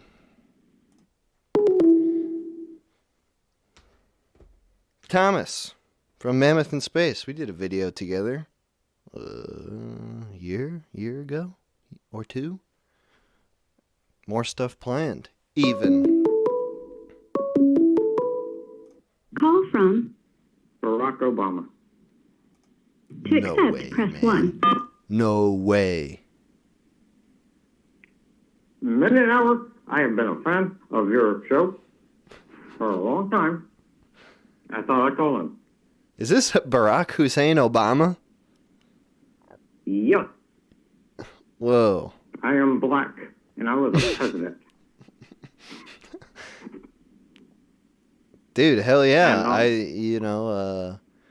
I remember getting real pumped for you in 2008 when I was in 10th grade because I thought you were going to end the war in Afghanistan. That's what I wanted you to think. That's Yeah, how I I got think- voted in. Yeah, I think you're I also right. promised free health care. That's all right. I don't need that.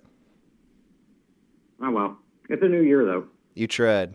Okay. Yeah. So what do you got planned for this year then? Gonna hit the I'm gonna campaign start- trail or do some more windsurfing or something? No, I've been thinking about this and I wanted to get serious. I'm gonna start drinking. Alcohol? Yeah, Oh. like I haven't drank in like 10 years, and like ever since I've been on a downward spiral. 10 and I've been, years. like, Why did you stop drinking in 2012? You were president for 4 years at that point. No, I'm not actually a president. This is a legato. Oh. I was confused because you said Barack Obama, and I'm a naive, retarded person. You can't be more retarded than me. All right, hell yeah. All right, well then, Legato. Hey, you've beguiled us, Legato. What's up? How you doing? Oh, just fucking awful. Why? Fucking terrible. I'd rather not talk about it. Why bring it up then? Oh, I guess I did. That was my fault. Never mind. All right, well, 2022. You're feeling awful at the beginning of the year. That's not a good sign. Yeah, well, I felt awful on the end part of the last year, too, so it's kind of just moving on. But I'm going to start drinking, see? Because, like, I've been sober way too long, and, like, it's messing me up. Like, I got a job, and I go to sleep at night. Yeah, I don't get arrested no more. It's like, what is life? Is it true that you have a different job every time you call into the stream? No, I have the same job every time I call in stream, actually. Oh, okay. I've got bad reporting then. Okay. Yeah, but I won't tell you what my job is, but it pays really good. Like, too good. I can't believe that you have a good job. Yeah, it's freaking awesome. All I do is, like, walk around, like, with a broom and a dustpan and, like, listen to music on my headphones and shit, just walk around. So that's the more of the same for 2022 then? The job is no problem? Yeah. So what about It's your no personal? problem. What about the so you're going to start drinking? Is that just to alleviate the the stress of what? Just the stress of sobriety. Everything's so boring and stable. You're going to start drinking to relieve the stress of sobriety. Yeah, the stress of sobriety and the fact that I hate everybody. Because, like, they told us everybody was going to die diarrhea deaths of COVID, like, 2 years ago. And I don't even know anybody who's died. This is bullshit. Mm. We were supposed to have a pandemic. This is a scandemic.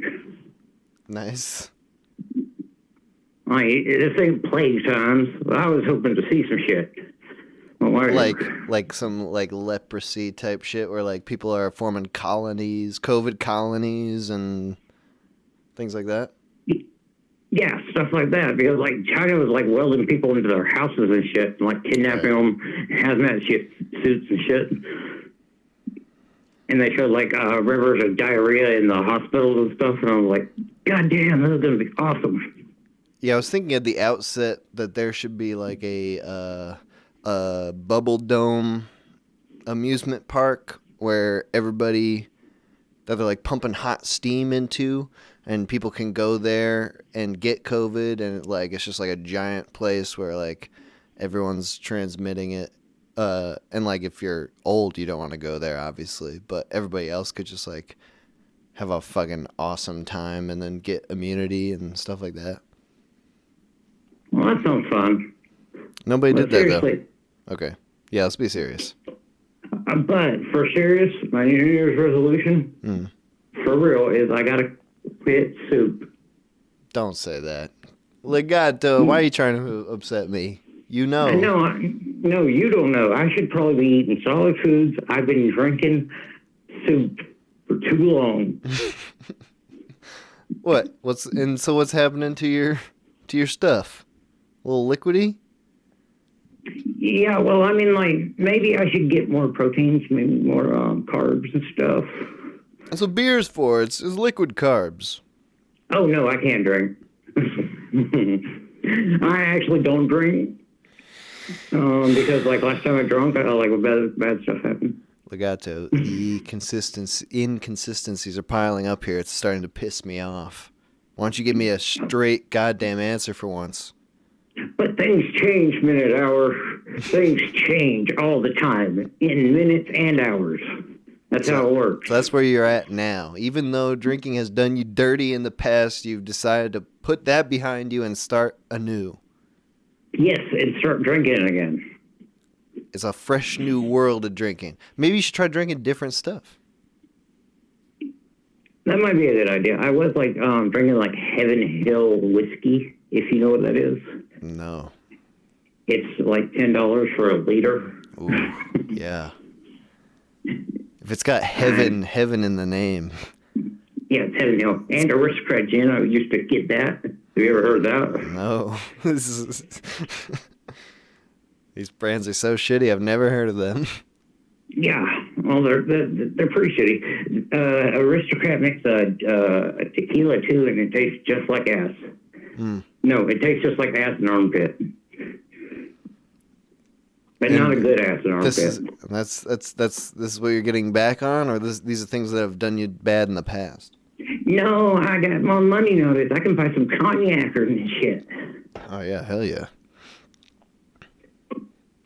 So that's the plan. So, get the better booze, the expensive stuff. Yeah. So you can be just as drunk but more poor. I'm sorry, I'm underground. I didn't copy.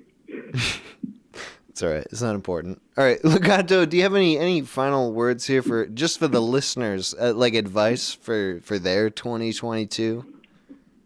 Yeah, I think everybody, times are tough, everybody, and sometimes you get really disappointed with something you just thought you needed. So I want everybody to go home and know that the pain only gets worse, or you get numb. You'll never really be happy again. You should take a gun and blow your brains out. Okay. All right. Thank you, Legato. Thank you, Legato. Right. Have a great day. Later. Have a good 2022. I had something in my throat. It sounded like I almost broke down crying. It was just mucus from my nostrils. All right, I'm going to take a little break here. Kind of got to wrap this up soon because my brother's already going to bed. I'm not trying to be a nuisance. So we'll probably take one more break and then one more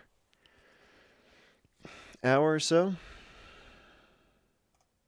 And that'll be that.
Someone crashed the party, baby. Someone left the light on. Someone tipped the bottle over. And now all the wine's gone. But how sweet, sweet, sweet it just a dream next to me. You're sweet, sweet, sweet. You're sweet, sweet, sweet. Not to me, not to me.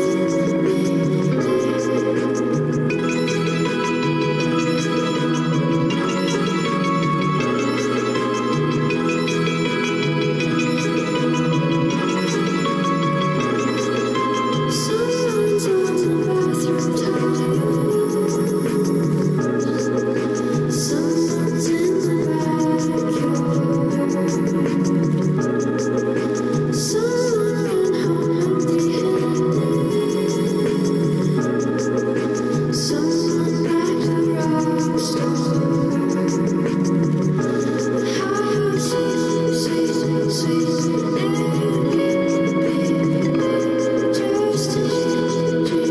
dream next to me. You're sweet, sweet, sweet. You're sweet, sweet, sweet. Not to me, not to me.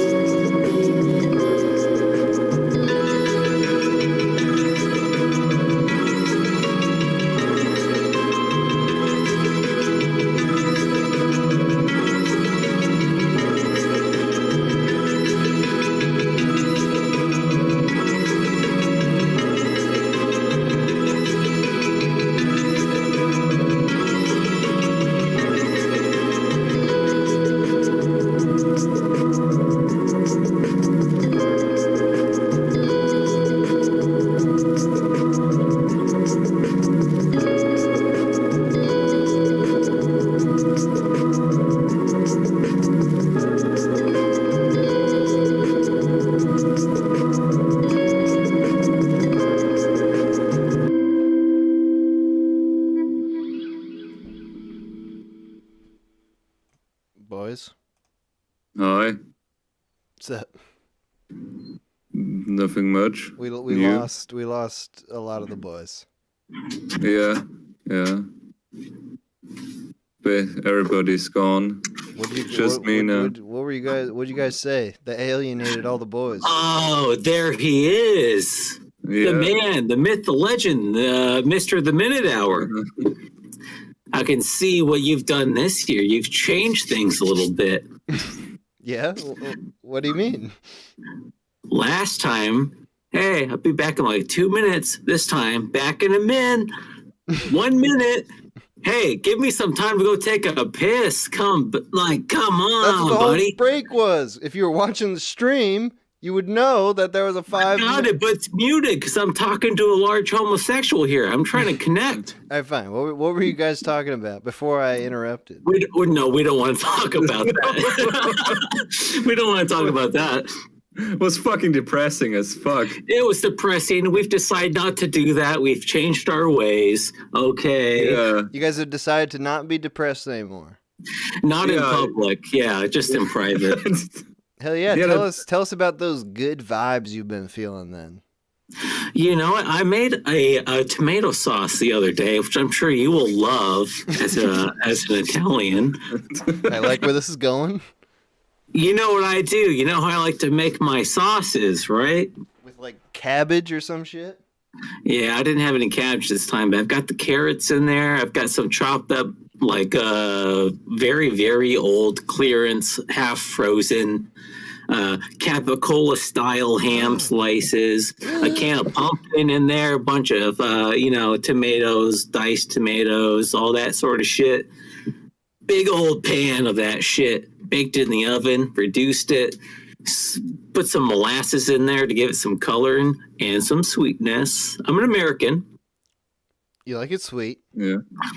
Yeah, sweet and hearty, baby. Anyways, I haven't had any of it. What is that? It's like a stew? It's a sauce? For what? I was going to make a huge pan of pasta with, I just got some pasta, got some frozen cheese ravioli. I was going to make a huge thing. I've got 2 pounds of mozzarella in the bottom of my chest freezer converted to a fridge, which was half frozen, which is like 6 months old. I was like, I better use this cheese. I'm working on the zine. So I'm thinking, I better make a huge pan of food that I can just heat up and eat easy for like 2 weeks. And then after I made all the pasta, I was like, oh, this is basically just a pasta salad right now. And that sounds way better. So I've just been having a huge bowl of pasta salad with some vinaigrette and all that. And I've got a pan full of tomato sauce. Whoa, so 100% authentic Italian tomato sauce. With pumpkin and fucking and carrots and okay, good. Yeah. So you made that and then you made the pasta. I made the pasta and the sauce at the same time. But then you decided that the sauce you weren't going to use the sauce. I decided that cold pasta salad, I didn't even need to heat up while working. Sounded way better. Hey, I love cooking in large portions, so I'm on board with this in a big way. I want to know what this large homosexual does in his daily eating life. I don't know. I don't really. I've gotten to eating like once a day, maybe like I drink one of those, Soylent shits in the morning. Oh shit! Because I don't know. Actually, I feel sick in the morning whenever I haven't eaten for a while. So that's kind of nice to just drink something that feels like stuff. What are those? Is that like a smoothie or something? Nah, it's basically like non-food, but it has like vitamins and shit and protein. It's a nutritional drink with protein and vitamins. Yeah. Like before it was like a packaged thing. They had like a recipe that you could make yourself. It tasted like pancake batter, but it's healthier or whatever the shit. But yeah. And it satiates you? Yeah, it satiates me till like 4 or 5, and then I just eat something warm-ish. And that's pretty okay. I don't know. What's the warmish thing that you deign to eat? It depends on, like, I get a lot of takeout food lately. But like, I don't know. I don't really feel like doing shit. I've tried not being depressed, but I don't know. Life is kind of sucky. Like, look, I bought a new computer, right? Yeah. $1,500 reduce. Okay. Pretty nice price, right? Didn't contain a fucking graphics card. Oh, God. Because I can't afford that. Because a fucking graphics card cost $1,800 reduced to $2,000. Like, shit. Double the price. Yeah, like if I told my 15-year-old self in the past, dude, I bought a computer for $1,500, they'd be like, Jesus Christ, that must be a beast. And I'm like, yeah, it's a beast, but it doesn't contain a fucking graphics card. Like, it has no graphics card at all? No, I got an old one. Like the one I bought like 5-ish years ago now costs more than when I bought it. Oh, yeah. I could sell it for a profit. Yeah, that's where my card is too. Yeah. Yeah, the future is fucked because some fucking crypto miner asshole somewhere buys all of the cards. And even worse are scalpers. If I ever see a scalper in real life, I'm just gonna like shit on their face or some shit. No, you should scalp the scalper. How would I go about that? No, I mean like actually like take their scalp. Oh, like the real version of scalping. That does sound like a pretty a good idea that I wouldn't do righteous. because that would be criminal. Hey, Toner, this is a new boy we got in the chat. What's going on, Toner? Yeah. I just got back from work and I lost my voice a little bit because, I had to shout over people at my distillery tour guide job. So, new year, new me. I'm quitting my distillery tour guide job. You had a rowdy group? I did have a rowdy group, and they didn't tip me at all. Oh shit! Yeah. Yeah. You tip tour guides? I'm a distillery American thing. Yeah, but you tip. Jesus fucking Christ. Tour guides aren't paid money by the companies. Wait, really? No, I'm paid. Yeah, I'm not paid enough money. I gotta earn that rest of the money on the goodwill of a bunch of 20-something-year-olds that are having their little bar crawl night tonight. So, yeah. Your tour guide thing must include like some samples, then, eh? Like personal, like I can nab some for myself. Is that? No, I mean for the people, the rowdy group. You give them? It's like. It's like $15 for 4 shots, pretty much. You could think of it that way. It's a good deal. Oh, hell yeah. Huh. Yeah. But I'm quitting that job as of, I got my plan finalized today to quit that job. Oh, yeah? This is your 2022 plan? Nah, that's it. Yep. What put you over what made you decide now's the time? Oh, my God. Just this group tonight, my God. was it? So, pretty much over the course of like the 7 months I've been working there, the more time I spend there, the more like uncool stuff I learn about how this operation is. And I'm not going to disclose anything. Like there's nothing like FDA worrisome, right? It's like they're not poisoning people and shit. But what is it? Is there like there's a lack of authenticity? Slave labor? No. Shit.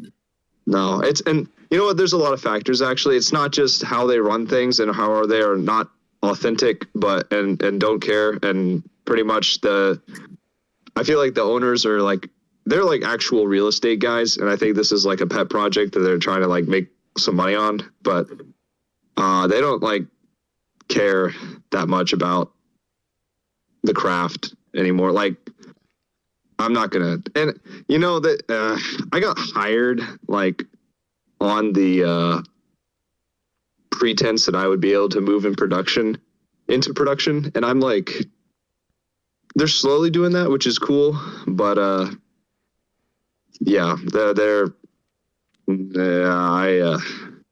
having a difficult time putting my thoughts together because I'm fuming and tired. You're leaving too much to the imagination right now. My mind is going wild with possibilities of what is going on behind the scenes here. I'm not going to disclose any specifics because it's also not that big of a deal, and I'm just like being probably entitled and like respecting the craft or something like that, which might not happen anywhere else. But like we don't make a lot of stuff like actually make it. A lot of it is pre-made stuff that we do other stuff to keep it like general.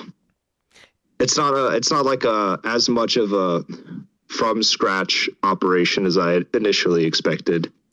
Is it? And is your job specifically to lie to everyone who comes in and tell them that it's a way that it isn't? Actually, a little bit, yeah, a little bit. And I didn't think I was lying for the longest time, but like over the past like month, I keep learning new things that I've been lying about for months to like people like straight to their faces on the tour.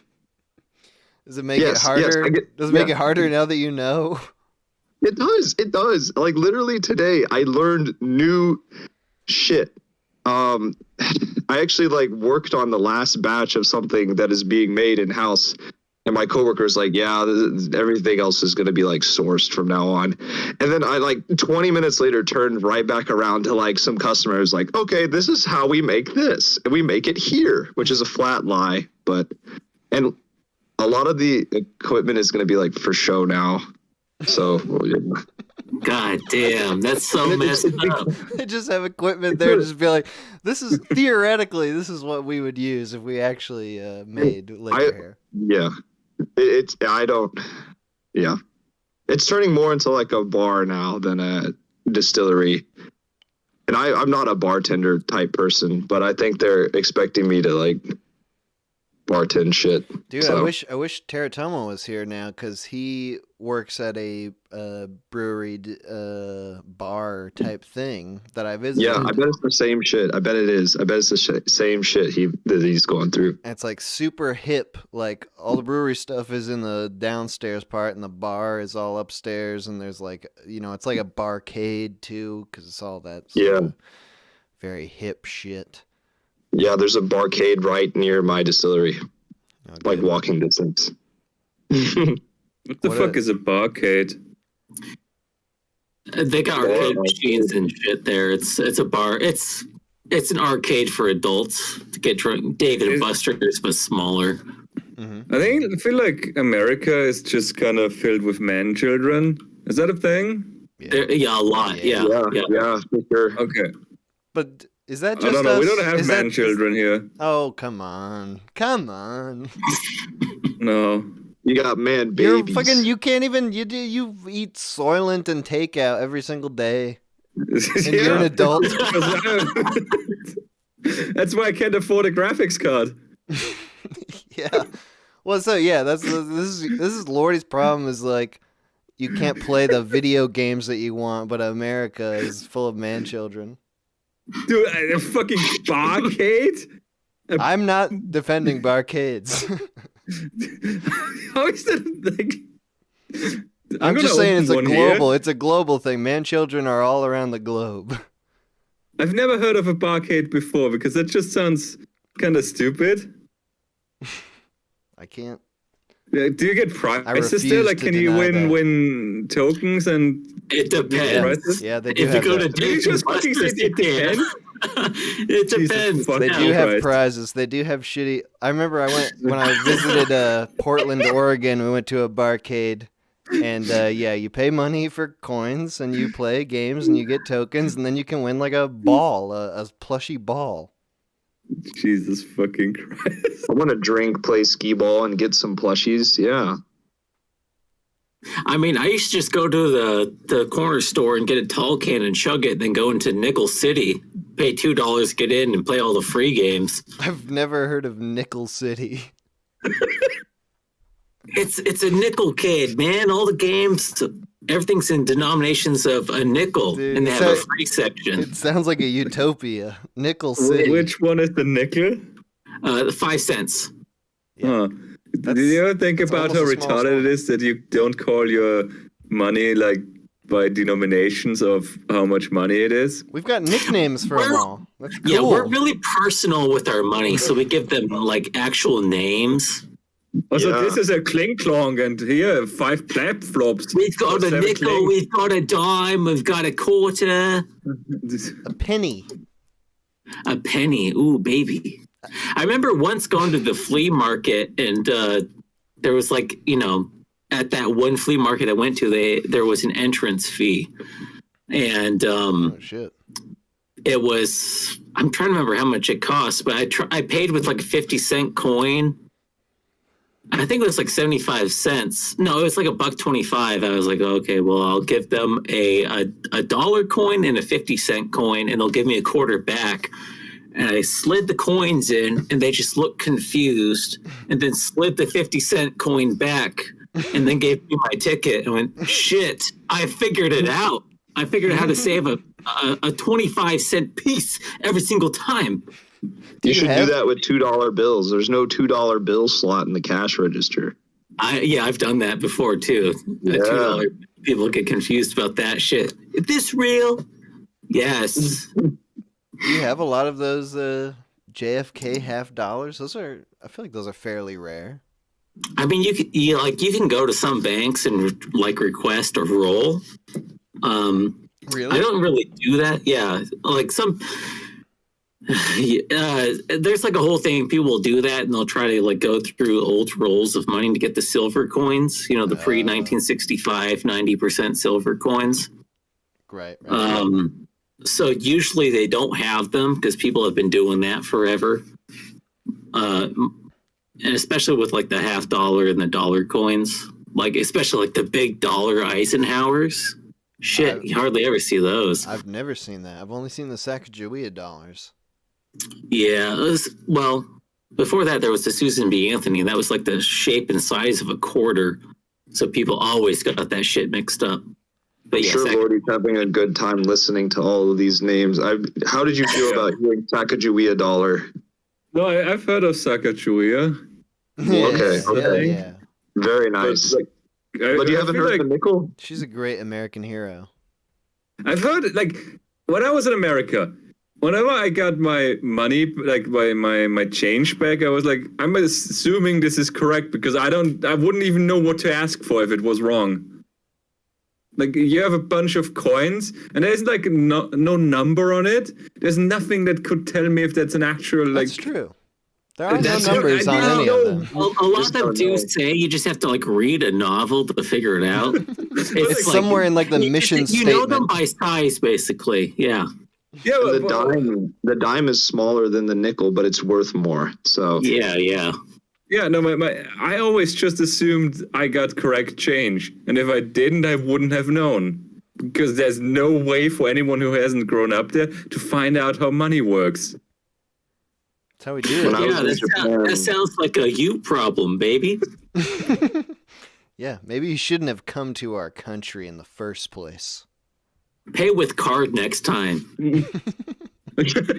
I'm sorry. That weird country. Oh God, America is a fucking disgrace. Go off, Queen. Go off on America. Come on. You always talk about this American shit. You've only been to LA, man. That's not even America. I want to hear the diatribe against America.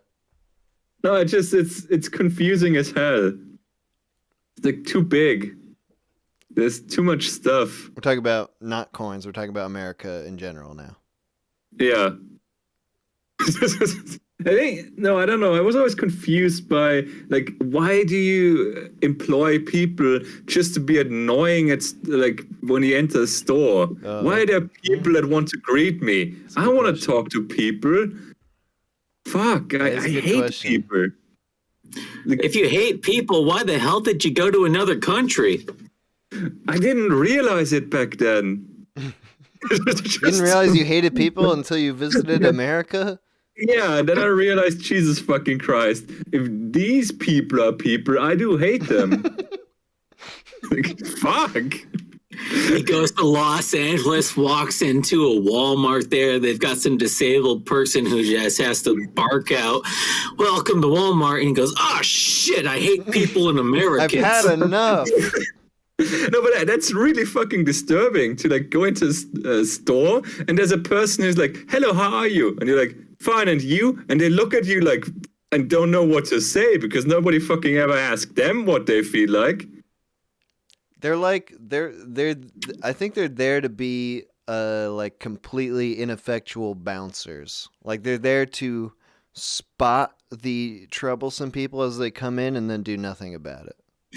It's it's just like giving someone who would not otherwise get a job. Yes, but we have welfare for that. No, I mean we've got that too, but like shit, like people would rather have jobs and feel like they've got something going on. We got a lot of those people here. A lot more. Let me tell you a really good. A few weeks, I guess it was probably a few months ago at this point. I went to one Walmart. And I was walking to go in, and they've got those stupid electric doors, the slider ones. Mm. Why? What? And they were like stupid? Programmed. You're against electric doors? The electric doors, the slider doors. Okay, you don't have to grab a handle and open it. Okay. Automatic doors, and these ones were programmed so that they open really fast, like. For a couple of feet, and then they just slow down almost completely and slowly open. So I was walking in, and I'm a fast walker, and it opened really fast for that first couple of feet. And I was calculating my walking speed and all that sort of shit. And then it completely changed the speed. I smashed into the door and it came off of its hinges, just completely knocked the building apart. And the greeter, with one leg in a wheelchair, 30 feet away, I heard, "Oh, God!" And I was like, "Oh, shit. I think I could probably put this back on." He's like, "No, don't. Stop." He's just wheeling himself over there. "I'll do it, go in." I was like, "Sorry, dude." And I just walked in, bought my clearance food or whatever, and on the way out, I just looked at the guy, gave him a nod. I just destroyed the building. Oh, God! Dude, how many feet wide is your shoulder shelf? Well, I think I was walking around a very slow, oblivious, obese, fat, old woman. I see. So, the Walmart crowd. God damn. So that's the other thing that the greeters do is they fix the door. They fix the doors. They have a purpose. If someone runs into it. Now, I understand the concept that you want to employ people who would otherwise be unemployed. But I don't think, it's nice. It's almost utopian. Yeah, but being a Walmart greeter is like the opposite of living in a utopia. If you stand around 8 hours a day saying hello to people, I think that feels really condescending to me. Well, here's the thing. Usually they're disabled physically or mentally. And people like to work and have value. We have disabled people like workshops kinda. Where they basically build stuff. That's cool. My uncle had Down syndrome and work jobs like that, and he was really, really into it. He loved what he would do. And also back in California, there'd just be some guy, obviously Down syndrome, way down, who likes to bag the groceries. Giving them a sense of self-worth is very, very valuable. And yeah, if sure, I agree just with that. Being at it's not just even if people can't work, doing physical manufacturing shit, whatever, if it's just sitting in front of a door and saying hello to people as they come in, and that gives their life purpose and they love it, that's worth it. I disagree. I think they should be content creators. I think they would find a greater sense of self-worth if they were making vlogs for YouTube about, whatever pops into their disabled minds. That would work too. They should be doing that on the side. That should be their side hustle. They should be making it bank. Yeah, I'm all about the side hustle for these people. Sounds as long as they're working every goddamn hour they're awake, I'm happy. I feel that. I have one day off this January. So I had to take that as an opportunity to complain, but it's got me. Do you have that's like a holiday. Law? I have 3 jobs. Well, it's about to go down to not 3, but I never understood that about American culture. I figured you would say that. I have 3 jobs. What the fuck, man? You don't even have one job. I assume it's for the money, not because you enjoy it so much. No, it's not. No, I don't enjoy. I mean, one of them is okay. 3 jobs. One is okay. Yeah. It all started when I became a fencing coach. That kind of was the wrench and everything. Because then it was okay, I've got 2 days doing fencing coach stuff. The distillery, they said I was going to have X hours, but I actually did not have X hours. So I was like, oh, okay. I guess I got to get a 3rd job if I want to live. So that's why I have 3 jobs. Is the fencing coach, is that the good one? Remember when you when you came and visited and I said that was the one that paid the most? Yeah. Yeah, that was a lie. It turns out I'm not getting paid that much at all. I remember visiting you and you saying that you had yet to be paid for that job that you had been working. Yeah, for guess what? months. I have yet to be paid for that job, but this season's almost over, dude. That's a lot less than what you thought. And the old You're getting coach paid was like, nothing. yeah, you'll be able to like make a ton of money giving like private lessons. He gave like 6 private lessons a week for like $35 each. I've gotten like 5 in total for like $25. I feel like living in America is a scam. It is. It's a big scam. It's a big scam. Like, something is wrong with your country. Yeah. It's just 3 jobs. Now that fucks with me. Sometimes you have to like sacrifice a little if you want to live in the Barcade district. It's true. It's true. All it requires is a little bit of hard work and effort and seed money, and you can get all the prizes in the barcade. Nice. Do they buy shit from like AliExpress and? Yeah, it's definitely that quality. Nice. That sounds awesome. I want to open a barcade now. I'm just gonna buy some pinball machines and like whatever you call those claw machine shits. Austrians love to drink, right? I think you could really curb the barcade market. Yeah, you could start barcades in your country. But I haven't heard of. Do you think they'd fall for it? Is there really something different about Americans? Are we that much dumber? Do you want an answer to that? I want you to give your honest answer. Oh no! No, I think there's a completely different mindset. Like the general mindset here is way more grumpy, but like outwardly grumpy and inwardly kind. While in America, it always. I mean, let's say in Los Angeles, it always felt like not America, not the real America, no real Scotsman. The city-state of Los Angeles. It always felt like people were like outside they were being kind and nice to you, and then on the inside they were just fuming that you're a bumbling idiot, not knowing how America works. They were being kind because they thought you may be a film producer, and then when they figured out you weren't, they were pissed off. If this guy could afford to fly from whatever European country he's from to here, like he must have something I can get from him. Probably, yeah. No, I don't know. It just, I think there's a different mindset overall.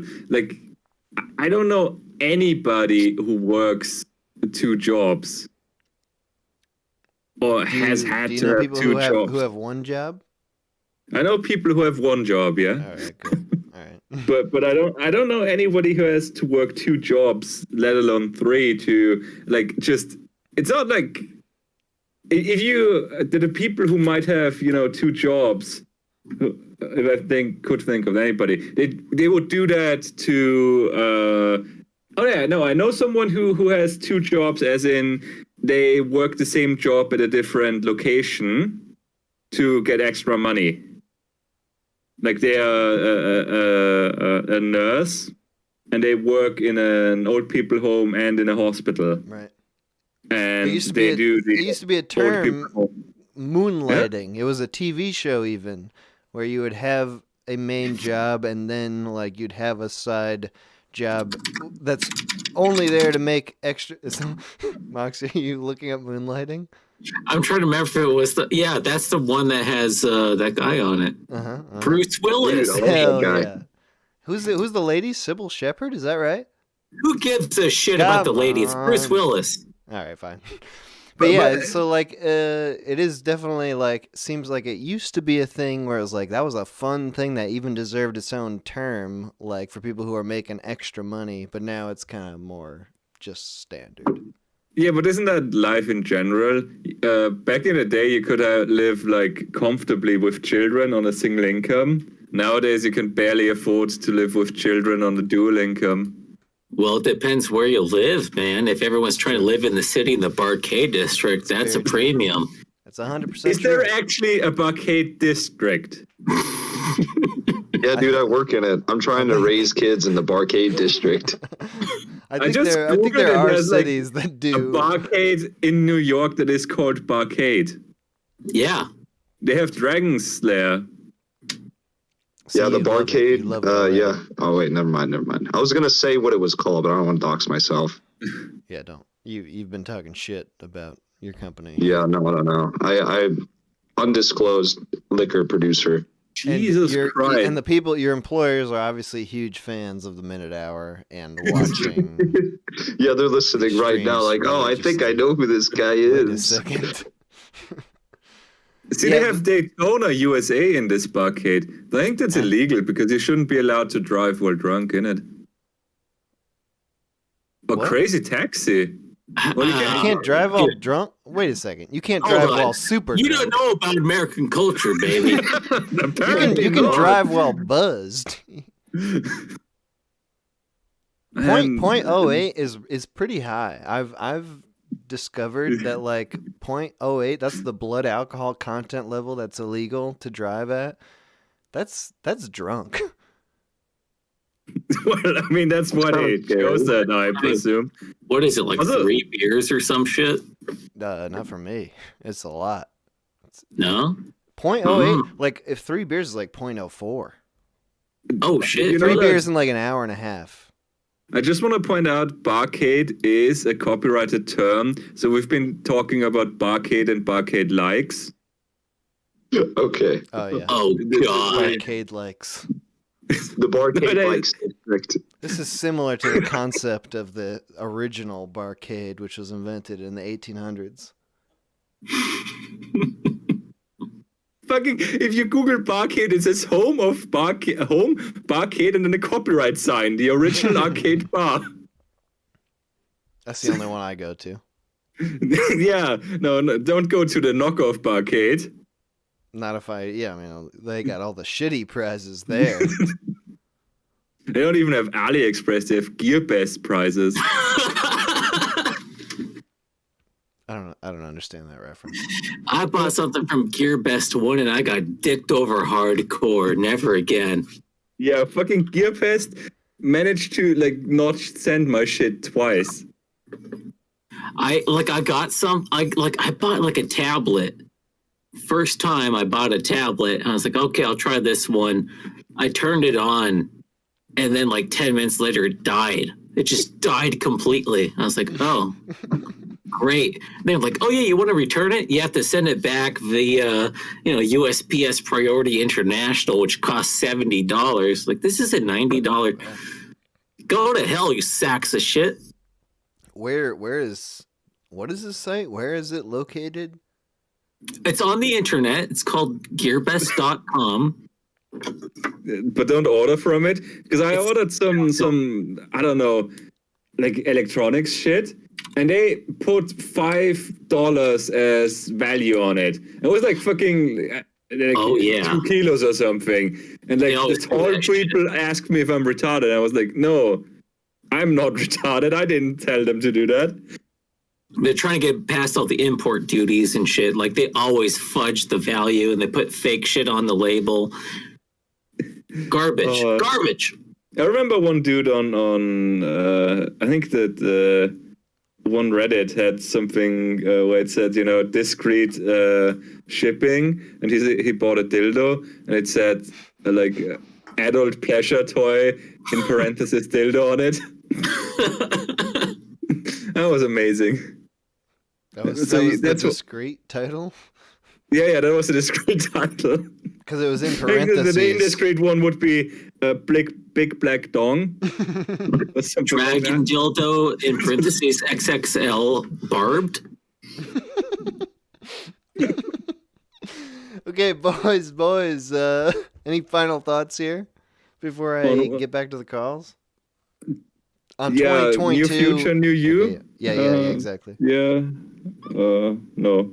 Oh yeah. Oh, Mr. the Minute Hour, for your new you this new year, you should wear some backwards hats. Oh. Very 90s, Guns N' Roses, Axl Rose shit, baby. get a flannel shirt and tie it around your waist, like my mom used to do with her sweatshirt. Yeah, do that. That's some Bring like, it back. Yeah, that's like Eddie Vedder shit. Axl Rose is doing the bandana a lot though. Like yeah, he's doing that now. I don't know if he did it back then. Yeah. He did. He'll do the bandana and the hat. That's yeah, bandana, hat, whatever. I mean, it doesn't really matter what you do because you never show yourself, you coward. It's true. Probably you don't even smoke crack. Jesus. Come on, guys. I get fucking coward. New year, new you. Get on that crack. I'll try it when the time is right. When the setting is correct. You know. Get a bandana. Limited edition. Smoke some crack. Do it. Yeah.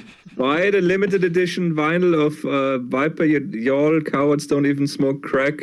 10-year anniversary edition. Amen. But don't get it from GearBest.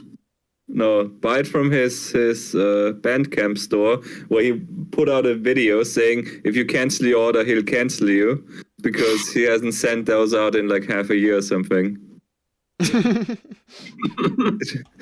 I'm not accusing someone of being a scammer because that would be, not good. I'm just saying what I allegedly heard online.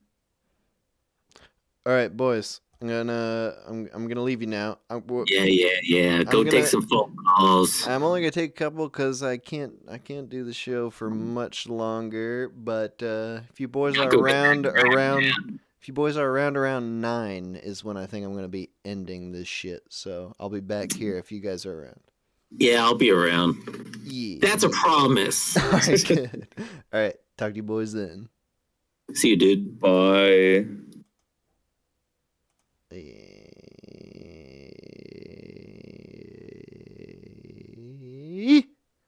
Fuck, goddamn son of a bitch. Okay, there we go. Okay, really gotta piss. In the past, I have pissed while the boys are talking, but I felt like that was kind of a violation of some kind. I don't think it's good when I piss when people are talking on the stream. I feel like it's not sexual to me, but it doesn't play well.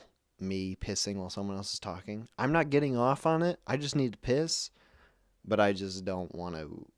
You know what I'm talking about. Anyway, I'm going to play a 3-minute song while I piss. And then call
just an ordinary day.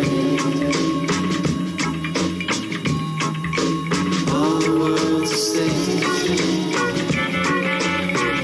an ordinary day.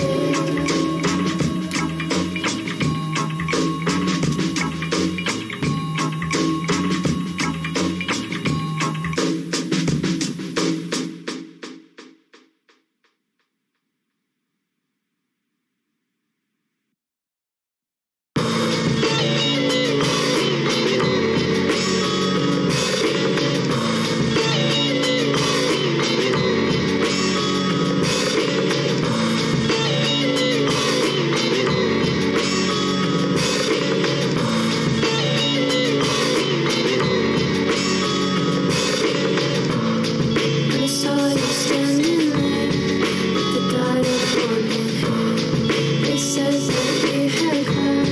I said I didn't care. When the weather was all clear, I could see you through the glass.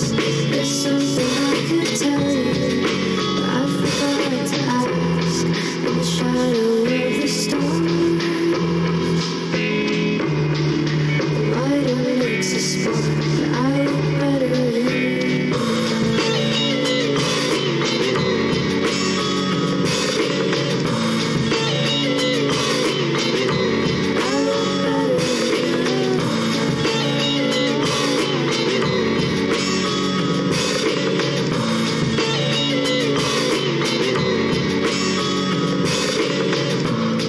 Do you think it would be weird if I dropped into a dream?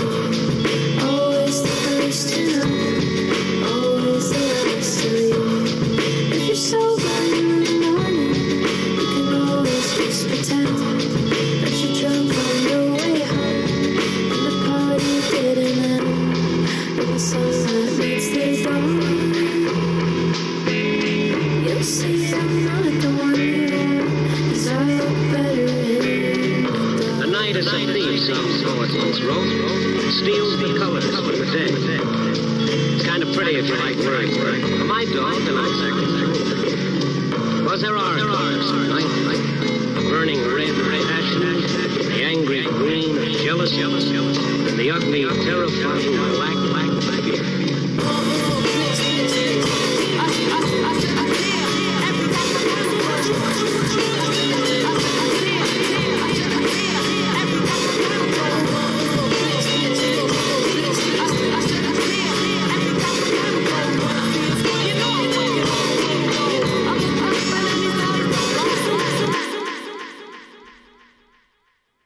Okay, that was 2 songs. Sorry, I took a longer break. This is the last bit of the show here. Call in 518-288-7938. Gonna do some kind of rapid fire calls, I think, to close us out, so we can get some voices on hit. Call from. You look down at us all in your ivory tower. To accept, press 1. To send a voicemail, press. Hello? Hi. Hey, what's up, dude? How you doing? Good. It's Cody. Oh, hey, Cody. How's it going? Good. Really good. Sorry. I mean, you know, unlucky things just keep happening, but I've learned not to get stressed out about things I can't control. I'm going to talk to you like a normal person this time. Don't do that. What? Oh, okay. What? No. I don't know. It seems like every time I call in, I talk about, like, the fucking worst shit there is. Personally, I think that's fine, but I leave it to you to decide how you want to engage. Oh, well, I care about your opinion, so whatever. Don't do that. Yeah, I don't actually have anything interesting to talk about. I just wanted to talk to you. All right, well, yeah, what's up? Hey, the topic is ostensibly New Year, New You, you're new. You. So, one thing is that I have, like, this story game I'm making, and I have to live up to the morals in my own story. It's kind of funny. How do you mean? Explain. Like, the story, I don't want to talk about the story itself, but, like, basically, it's about you know, it's okay to be angry about stuff, but it's what you do. It's like controlling your emotions is important. So I find myself like I have to actually live up to that now. And now that I have a story with like that as the moral, I have to fucking live up to it. Well, what's the explain how the core of that, controlling your emotions? What does that mean exactly? Well, like, okay, wait, before so you do, I know that you just put out an early version of your game on itch, right? Yeah, it's pretty early, but I have to go back out in the world, so like I just wanted it to be available in case I get hit by a drunk driver or something. Right. Do you want to say what it is? What yeah, to look it's for? called Creep. If we search Creep on itch.io, we'll find it? Yeah, hopefully. It's kind of hard because, like, you know, it's new and hasn't been looked at a lot.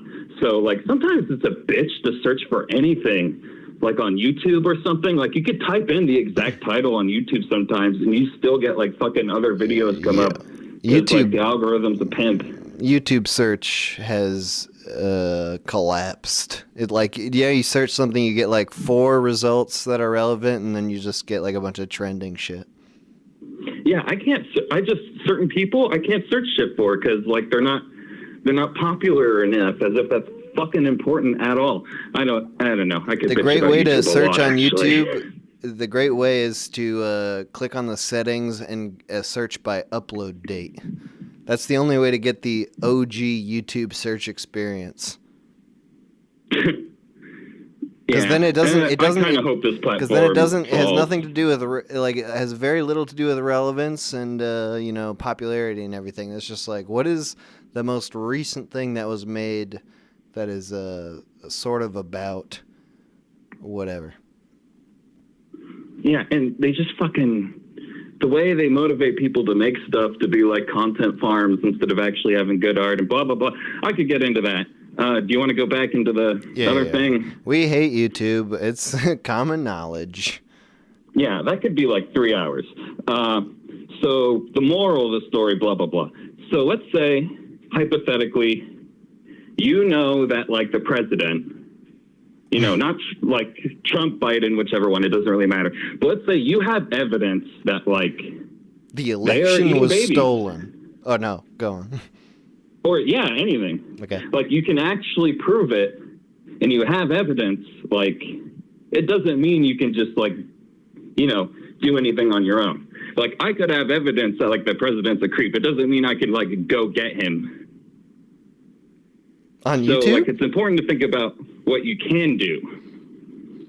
What do you mean? What do you mean? On YouTube, you can't go get him? No, like, I can't go kick his ass. I can be like, Biden, I know what you did. Joe Biden, wake up. Wake up. That is tough. They're like a whole agency is devoted to stopping that from happening.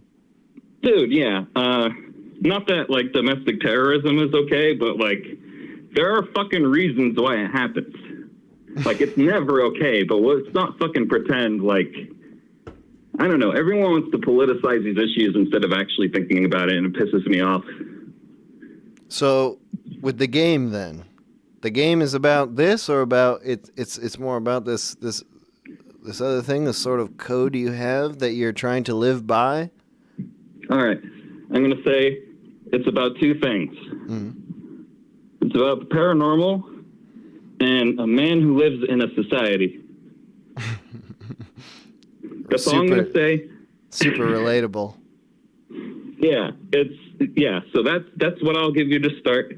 My friend let me use all of his music, and I did a lot of the art, or like most of it, including like some rotoscoped animation, so I don't know. What's the game making part of it? You using like a JRPG Maker or something like that? Yeah, I just use RPG Maker because, like, you know, it's so simple a child can use it. So, like, if you can't make an RPG Maker game, you might have bigger problems.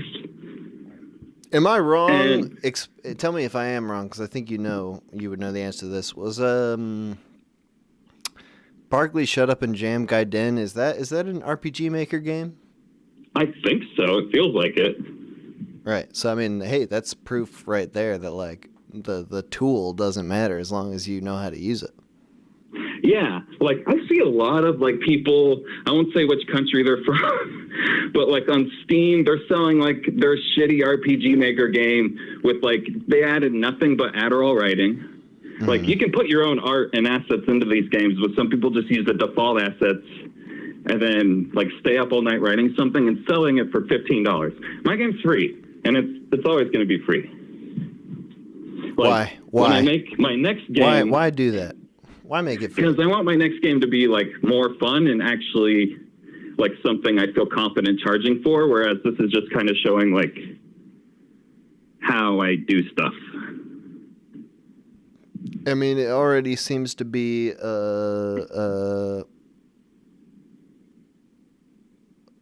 like more like you're trying to make something that's good rather than you're just trying to put in the minimal amount of effort to make some quick cash.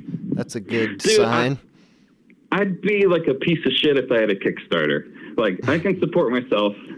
There's no reason I can't work like and make a game. Like, yeah, it's scummy that people are like, oh, support me on Patreon. It's so hard playing other people's games on camera. I'm a fucking piece of shit. Yeah, I gotta say, like, I feel the same way, like, when people are complaining about, like, their YouTube ad revenue getting cut. Like, it's hard for me to care that, like, you're not able to gouge your audience through corporate advertising as effectively as you would like.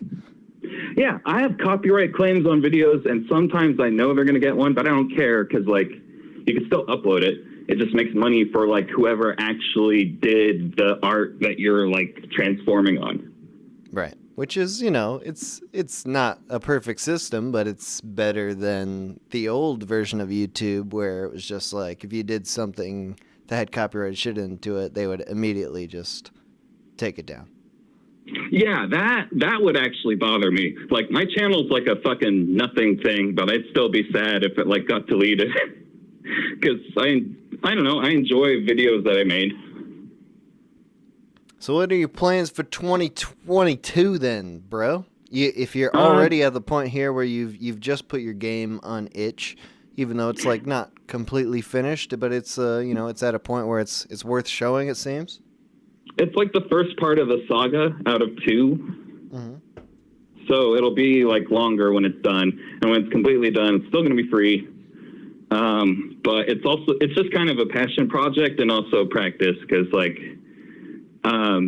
Maybe I got this wrong, but it seems like it's just not good etiquette to charge for your first game. Mm-hmm.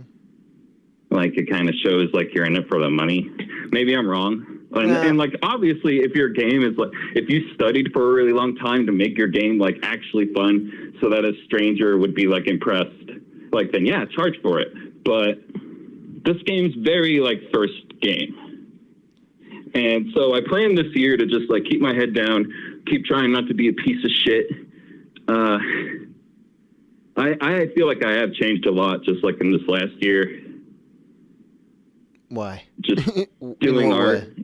Oh, for so instead of playing video games and like, I don't know, I'm used to like isolating myself, but instead of like just playing video games and doing shit that doesn't matter, I'm like, what if I did shit that did matter and I could show people and like put on my resume? I think no one's going to be like, oh, I want to fuck you because you played Warframe for 2,000 hours. I want to fuck you because you created Warframe. Yeah. I agree with your idea that like people, what seems like the right thing to do is to take the time to learn and to also like not have that be a completely private personal thing. Like I like the idea of you're just making stuff, you're making it for yourself, and then you can slowly accrue the audience.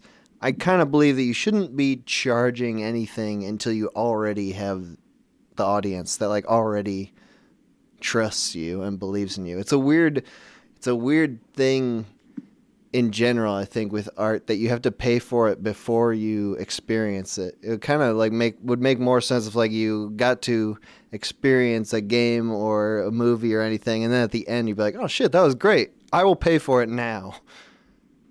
Some people do that, and also like you want to remember like who worked on this. I want to like whoever made this. I want to see what else they make. I want to see them keep creating. And but sometimes like people are even like that when it's not that good. They're like, well, this isn't that great, but I want to see what you keep doing.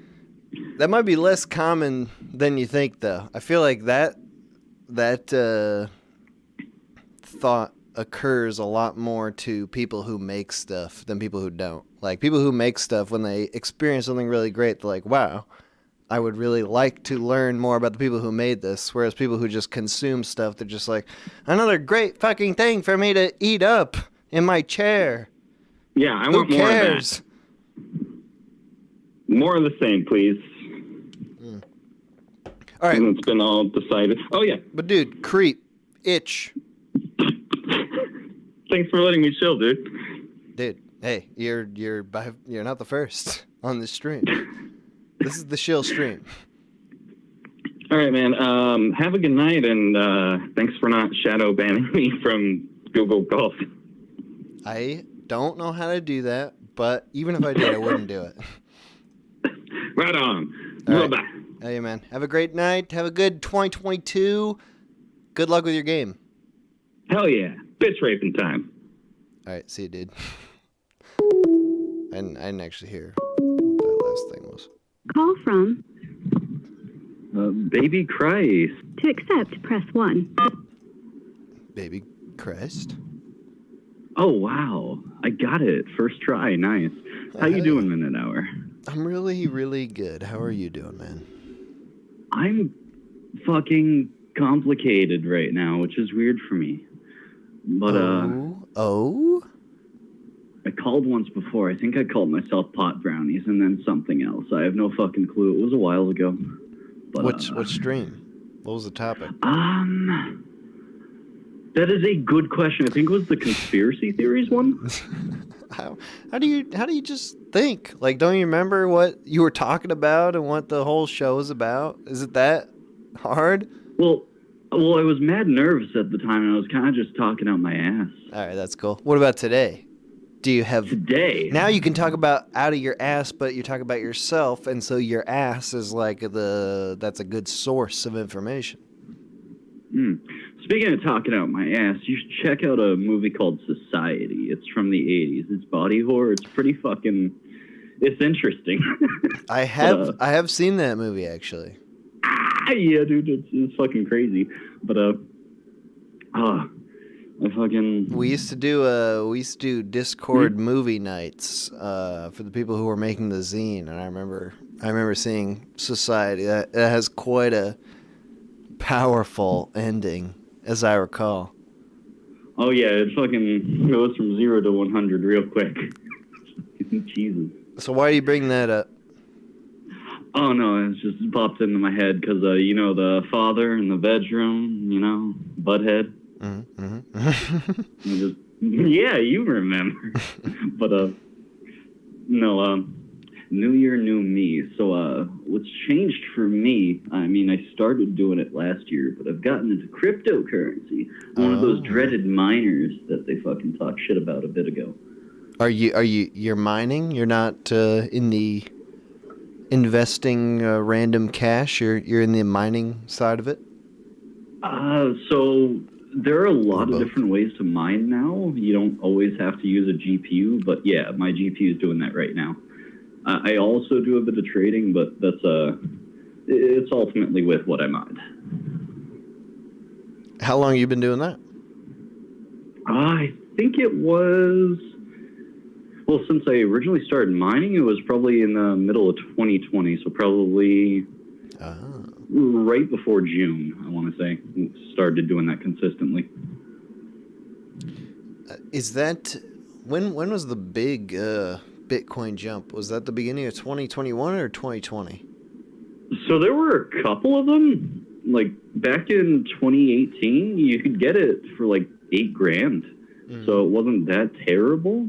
But even then, it was massive from where it was, but fucking 2020 and 2021, there were two big fucking jumps in each year, actually. But we're going back down for a bit. It's fun. Nice. Good. Yeah, that's a fun ride for you to be on. Yeah, dude, I quit my fucking job, like my actual 9 to 5, because I was making enough to pay my rent and take care of myself, and it made me want to kill myself. So I made that executive decision. When did you do that? That was August 2021, I want to say. Damn. So you've been just solely making money off crypto for 6 months or more? Yeah, dude, I got a few projects that I got myself into. And it's actually getting really fucking stressful because people hear about what I'm doing, like people that I know, and they want to get in on it. And a few months ago, there was this old dude who had a bunch of money from his father who passed away, rest in peace. And long story short, he spent 15 grand on an ASIC miner, and it's one of the most profitable ones you can buy right now. Fucking the actual buy price went up to 60 grand. It's fucking wild. He's already made his money back. It's kind of stressful. These people are coming to you for like crypto advice? These old men with inheritance money? Well, it's just the one dude. There are other people who are younger who are also coming to me. It's really stressful once other people start putting their money into it, because it's fine if I fail. I can eat shit, but if my people fail, oh no. Where do you meet these people? At the barcade? Oh, absolutely. You meet everyone at the barcade. I mean, America's just one big barcade district when you think about it. But no, one's a work friends. In fact, technically two are work friends, I guess. But the rest are just hearing from it one way or another. They hear you talking about it, and they're becoming slowly enticed. They're like, "Oh, you're living off of it, huh?" And that's where they start to get interested. My daddy just died. I could get into this. Oh dear Lord, that's terrible. Well, that's a funny thing. No, it is a funny thing. Like, if you came into a bunch of money, I mean, what are you gonna spend it on? If not bullshit, why not bullshit that makes you money? Yeah, I mean, it's a hell of a fucking market. I wouldn't call it bullshit. Like, a lot of it, like 99% of crypto, don't let anyone tell you otherwise, is a bunch of fucking worthless scams and rug pulls. Mm-hmm. But that 1%, if you find it, if you read enough fucking research papers, white papers, and just fucking kill your eyeballs, you can make good money on an actual legit project. Are you a like crypto believer? Like, would you give us the pitch if you are a believer? Like, in what like just the benefits here besides just making money in the short term? Do you think that this is a thing that is a future-proof thing, or is it you gotta pay close attention and get your money in and then get it out? What do you say? Yeah, I think crypto's gonna actually take off and be real. I think there's gonna be a lot of conflict with world governments because it's their worst fucking nightmare that you have your own money to control your prosperity. But yeah, I think it's definitely gonna fucking take off. I think there's way too much money in it. There's a lot of scarcity mechanics and actual economic solutions that you can't find in regular money. I truly don't understand it, and I'm not like coming at this from a position of like I think it's bad, because I just don't understand it. That's the baseline thing. So feel free to just correct me in any instance here. But just like my imagination as it thinks of crypto, if it's something that actually became big, my fear is that like there's going to be a bunch of corporate coins where you like get like McDonald's crypto and Burger King crypto, and they're all just going to be like tied into like loyalty programs, and like then you'll just have all these weird separate currencies so you can just buy things from corporations. That's where my mind goes when I think about the long-term crypto thing. Yeah, I feel like that's absolutely going to become a thing once it gets really strong market adoption. But because there are exchanges where you can pretty much swap out most coins under the sun that actually are worth a damn, and they all work together to make sure that, you know, they're secure and profitable and reasonable to work with, like not something that would scare the shit out of you to put your money in. I would say that it's never going to be like you earn corporate credits to earn your fucking weekly ration, and then you're just fucking going back to the Industrial Revolution where you're working for company money. Like, I love this idea. I love that. Like, it's too enticing, though, as an idea. It's like if you put some money into the McDonald's cryptocurrency, your McDoubles could double in a year's time. You could cash that in for double McDoubles. Maybe. I mean, I wouldn't be surprised. But then again, now that I think about it, companies would probably... Yeah, I feel like a lot of companies that don't have massive margins are probably going to try and stay the fuck away from crypto. Because it's too volatile, or? Yeah, the volatility, and it's just, they're about consistent profits, because you're a big company, you got to support a lot of mouths and a lot of different money streams, and if you're ever in a down market, you might just fucking crash before it can recover. What is the site or hub that you use to do your crypto shit? I use so many fucking sites and shit. Like, you gotta have a wallet for each individual coin. Some are multi-coin wallets and some support quite a few. If you're just looking for the simplest solution, exchanges are the way to go. But exchanges can be hacked, and that is a danger. Usually they'll get you your money back because they have a reputation to protect, but it's definitely a concern. And I mean, I'm not sponsored or anything. I mean, shout out to anyone from there who's listening, but KuCoin is pretty cool. Do you do then, like, are you buying, like, you're doing day trading, like you're doing the whole fucking like buying shit coins and trading them to get the biggest margins, or are you just investing in like the stable coins? I'm using terms I don't know what they mean, but I've read them. Oh, so stable coins are just, well, typically a legit stable coin is something that has a one-to-one backing, or at least it should. Tether doesn't. Stay away from Tether if you're scared of things that normal governments do, like print money. But I actually don't do a ton of trading. When I first got into it, I tried my hand at it, but honestly, if you're just throwing money into it and going straight into trading, you're probably going to lose your money. You're going to have paper hands, and you're going to sell at the worst times. The best way to do it is to get background capital and just get into mining something that's actually legit, like providing actual value to some sort of coin. So did you just get that from, you had your job and then you invested money you made into mining, or did you come into some money? Well, I was working my job, but I also knew about a few mining things from way before. In fact, if I fucking just mined with GPUs early on, way before Bitcoin took off and held, I would have never needed to work in the first place. But fucking, you know, I took a few grand from that, and after researching a few projects that looked really promising, I put my money into miners for them, and well, now I'm making bread. This guy's a fucking millionaire. I want to be. I really want to be. What would you do? What would you do with the money? What's the plan? What would I do with the money? Well, what's the plan?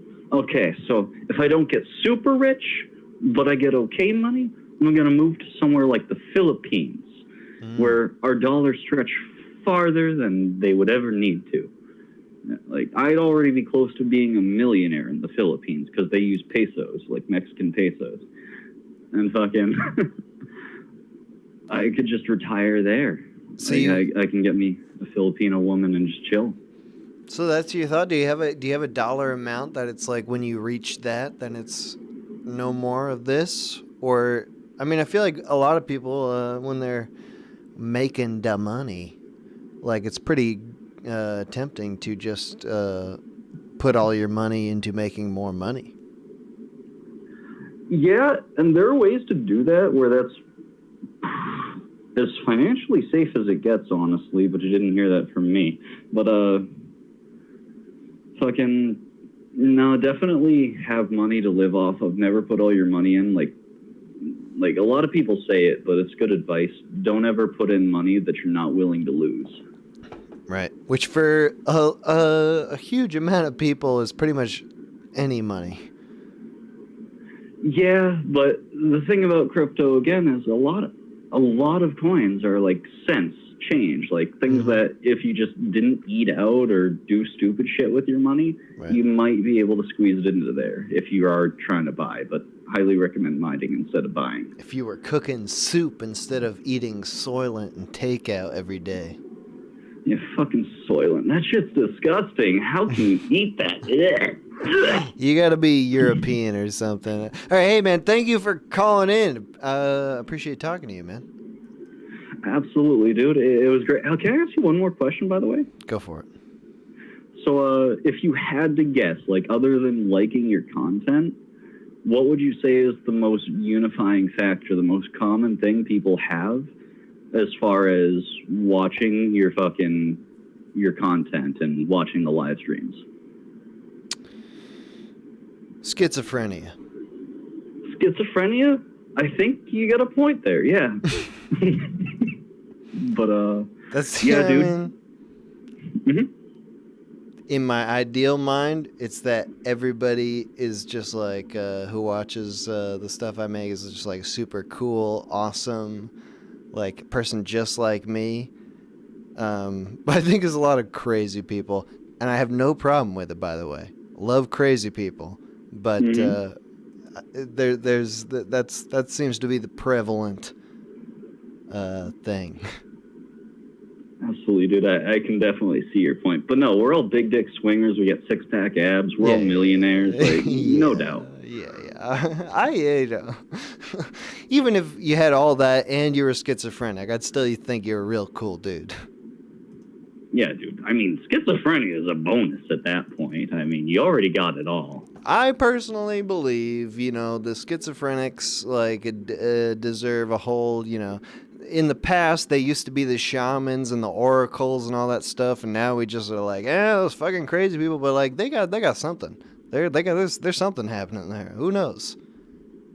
Maybe we just gotta give them hallucinogens and see how far out there they can get, Just have them write down all the voices, the transcript, and I'll look through it and try to find. I'll discern the prophecies. You can't let the schizophrenic determine for themselves what is the prophecy. You need a third party to come in there and be like, "Oh, there's the prophecy." Yeah, dude. Minute hour, the high priest will tell you how to live your life. All right, man. Hey, thank you again for calling in. Absolutely, dude. Thanks for answering my question. Have a great night. All right, you too, man. Bye. Sorry, the schizophrenics. Really not making fun of you. Please don't try to find me and kill me. This is my greatest thing is, like, I don't want to accidentally say a trigger phrase that makes Call you... from Joe. Okay. Joe. Yo, did I get in? Yeah, dude. What's up? Do you remember me? I know it's been a while. Joe? Is this the Joe? This is the Joe. I know it's been a long time. Dude, I didn't recognize you at first because you sound calm. You sound collected. Yeah, well, it's what happens at 9:30 at night. I just don't have the energy in me anymore. We'll get you riled up. Oh, do you have time? You won't even have to get me riled up. I got a story for you. I got an explanation for my 6-month absence. Okay.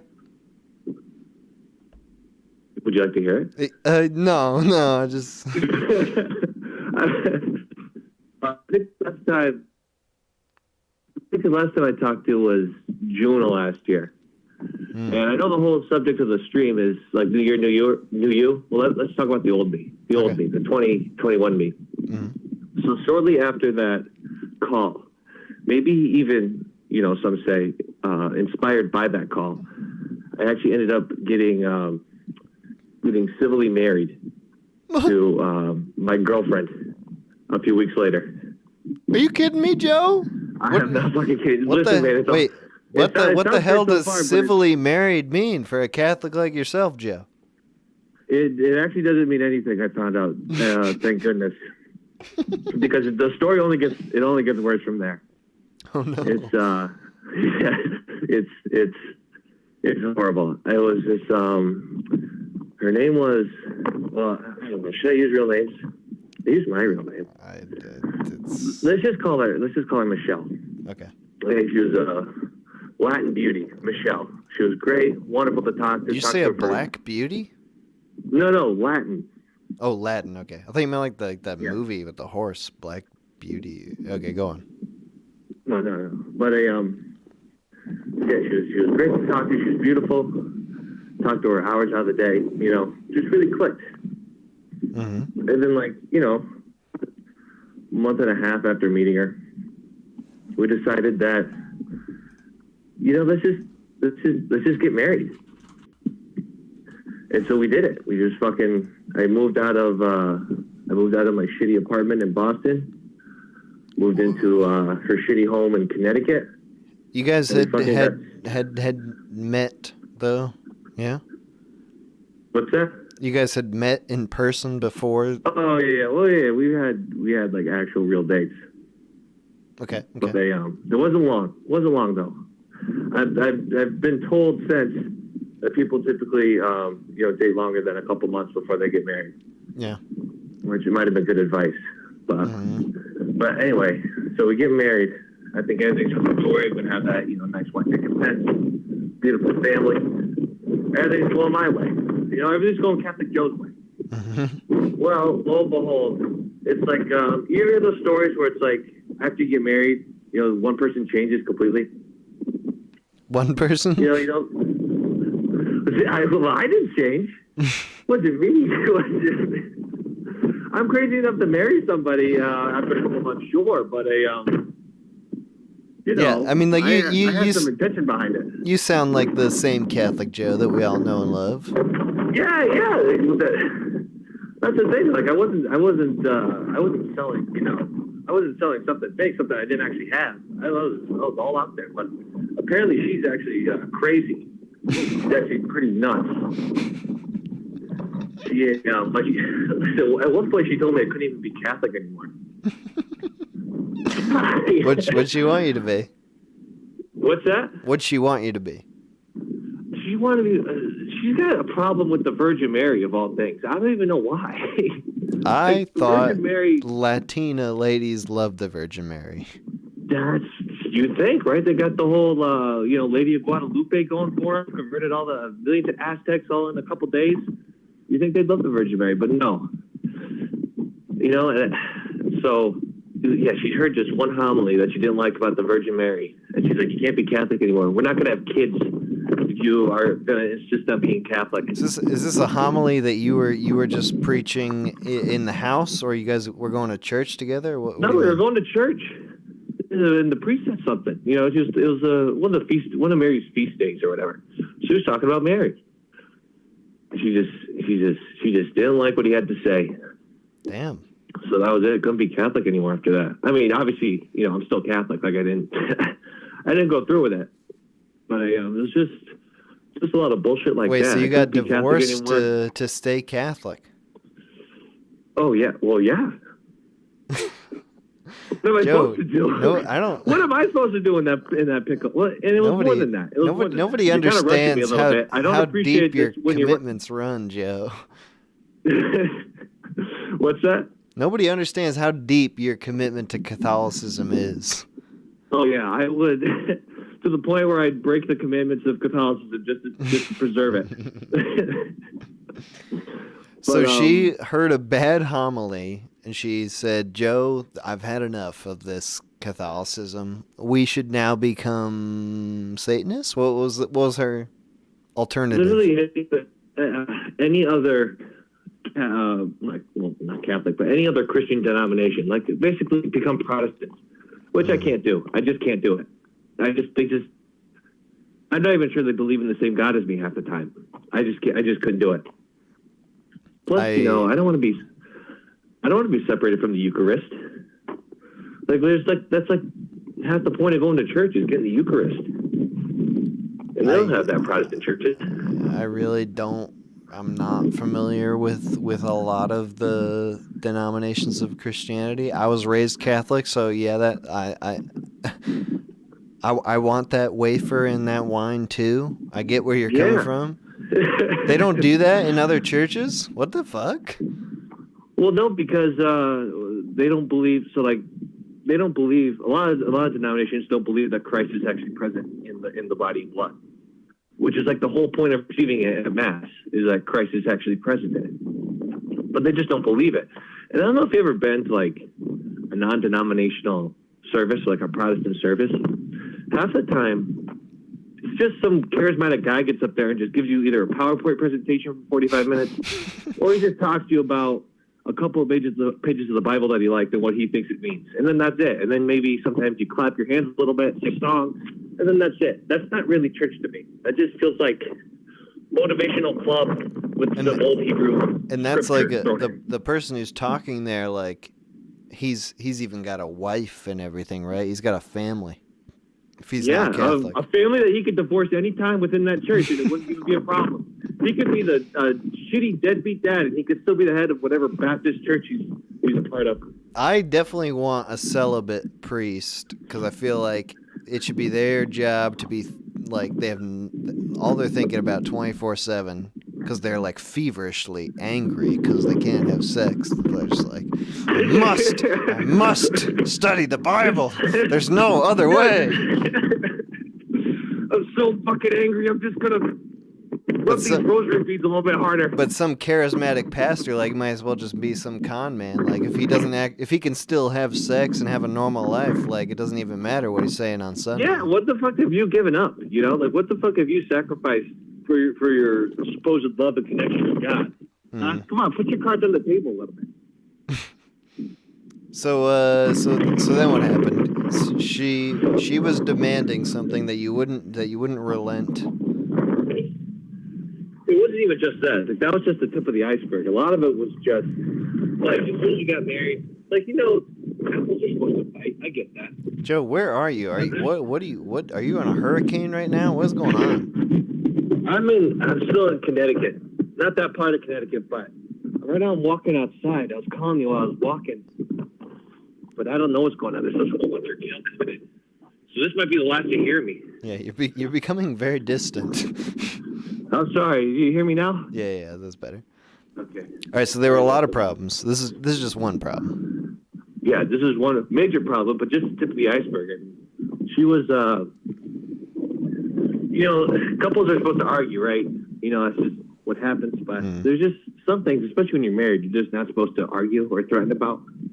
And almost right off the bat, she was constantly either threatening divorce or threatening to leave to a faraway place for an indefinite period of time. And it's I can't operate under those conditions. I'm just a scared dog. I was just a scared dog for 2 months. Just every time I'd wake up, I'd be like, is she still here? Oh, okay. I have her one more day at least. Is it cultural? Is it because she was Latina? No, because her mom. No, because her parents are normal people. They didn't do that shit. That wasn't who she was threatening to leave you for, her parents in the home country or something. No, she was part of the Air Force Reserve, and I guess part of the reserve, part of that whole deal, is that you're supposed to go on a 6 month what do they call it? Assignment, Yeah. You have 6 years or 4 years in the reserves, and you're only supposed to do you're mandated to do 1 6-month assignment. But if you want to, you can take as many voluntary assignments you want. Mm.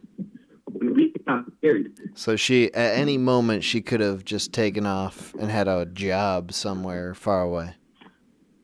Well, that's the thing. It's like when we got married, but before we got married, we talked about it. We're like, yeah, you only want to do the mandatory one, right? You're not doing a bunch of volunteer ones all over the place. Yeah, and she said, yeah, like, yeah, that's what she wants to do. You know, she's going to commit to the relationship, committed to the marriage, and find a job here. Well, whenever she got mad at me, that would change. And all of a sudden become like, you know what? I'm just going to go to Germany for 2 years, and when I come back, you know, maybe I'll be your wife. I can't operate like that, you know? I mean, maybe I'm just crazy. Maybe I'm the jackass, but I can't operate under those conditions. Yeah, Joe, not for a long period that sounds of time. like a beautiful... Hey, maybe you should call up your ex who calls into this show. What's her name? Katie? No. What's her name? Oh, Katie? Wait, which the one that used to call on the show, or the my ex-wife? Oh, God. I don't know. There was a lady named Katie who used to call in, and she used to date you, Joe. You know, do you have her number? Try calling her. I hope she's listening. I hope she's listening right now. To know that Joe is available. I think I could text her. Do you want me to text her? Bring her up. Yes. I don't know. I don't fucking know. All right. All I know is that when I talked with her about you, she wasn't, she wasn't like, that guy ruined my life. Which for me is like, that's the best possible relationship you can have with your ex. Is like, if you don't hate each other's guts, like, hey, maybe there was something there that you should revisit. No, there definitely was. And, yeah, I'm going to text her right now. Hold on. Dude, hell yeah. Hell yeah. All right, Joe, keep us posted on this. We'll do a call-in show in a couple weeks. You'll call back. You'll tell us what's happened. Okay. Definitely. But, all right, good. Thanks for calling in, Joe. It's great hearing from you again. I'm sorry your wife didn't work out. Yeah, I got more amazing stories on that to come. I can't wait to fill you in. All right, hell I'm yeah. like I feel like I had to call back in because I'm basically your Kramer. That's what I feel like, you know? What's Seinfeld without Kramer? It's just a weird, awkward guy making dumb jokes in his New York apartment. It's not even good. So I feel like I owe it to you. It's a good point about Seinfeld. I don't agree that you're like Kramer. You're not, sorry to burst your bubble. You can't just give me this one. You can't all right, give me this one. Fine. You're the Kramer. You're the Kramer of the call-in show. You son of... All right, fine. Fuck yes. All right. See you, Joe. Thanks for calling in. All right. See you, handsome. That was nice. It's nice that you call me handsome. Appreciate it. All right. That's gonna be that for the call-ins. I'll put the... Says no more of that. Do we have boys still in here? Ooh, we got boys. Hold on.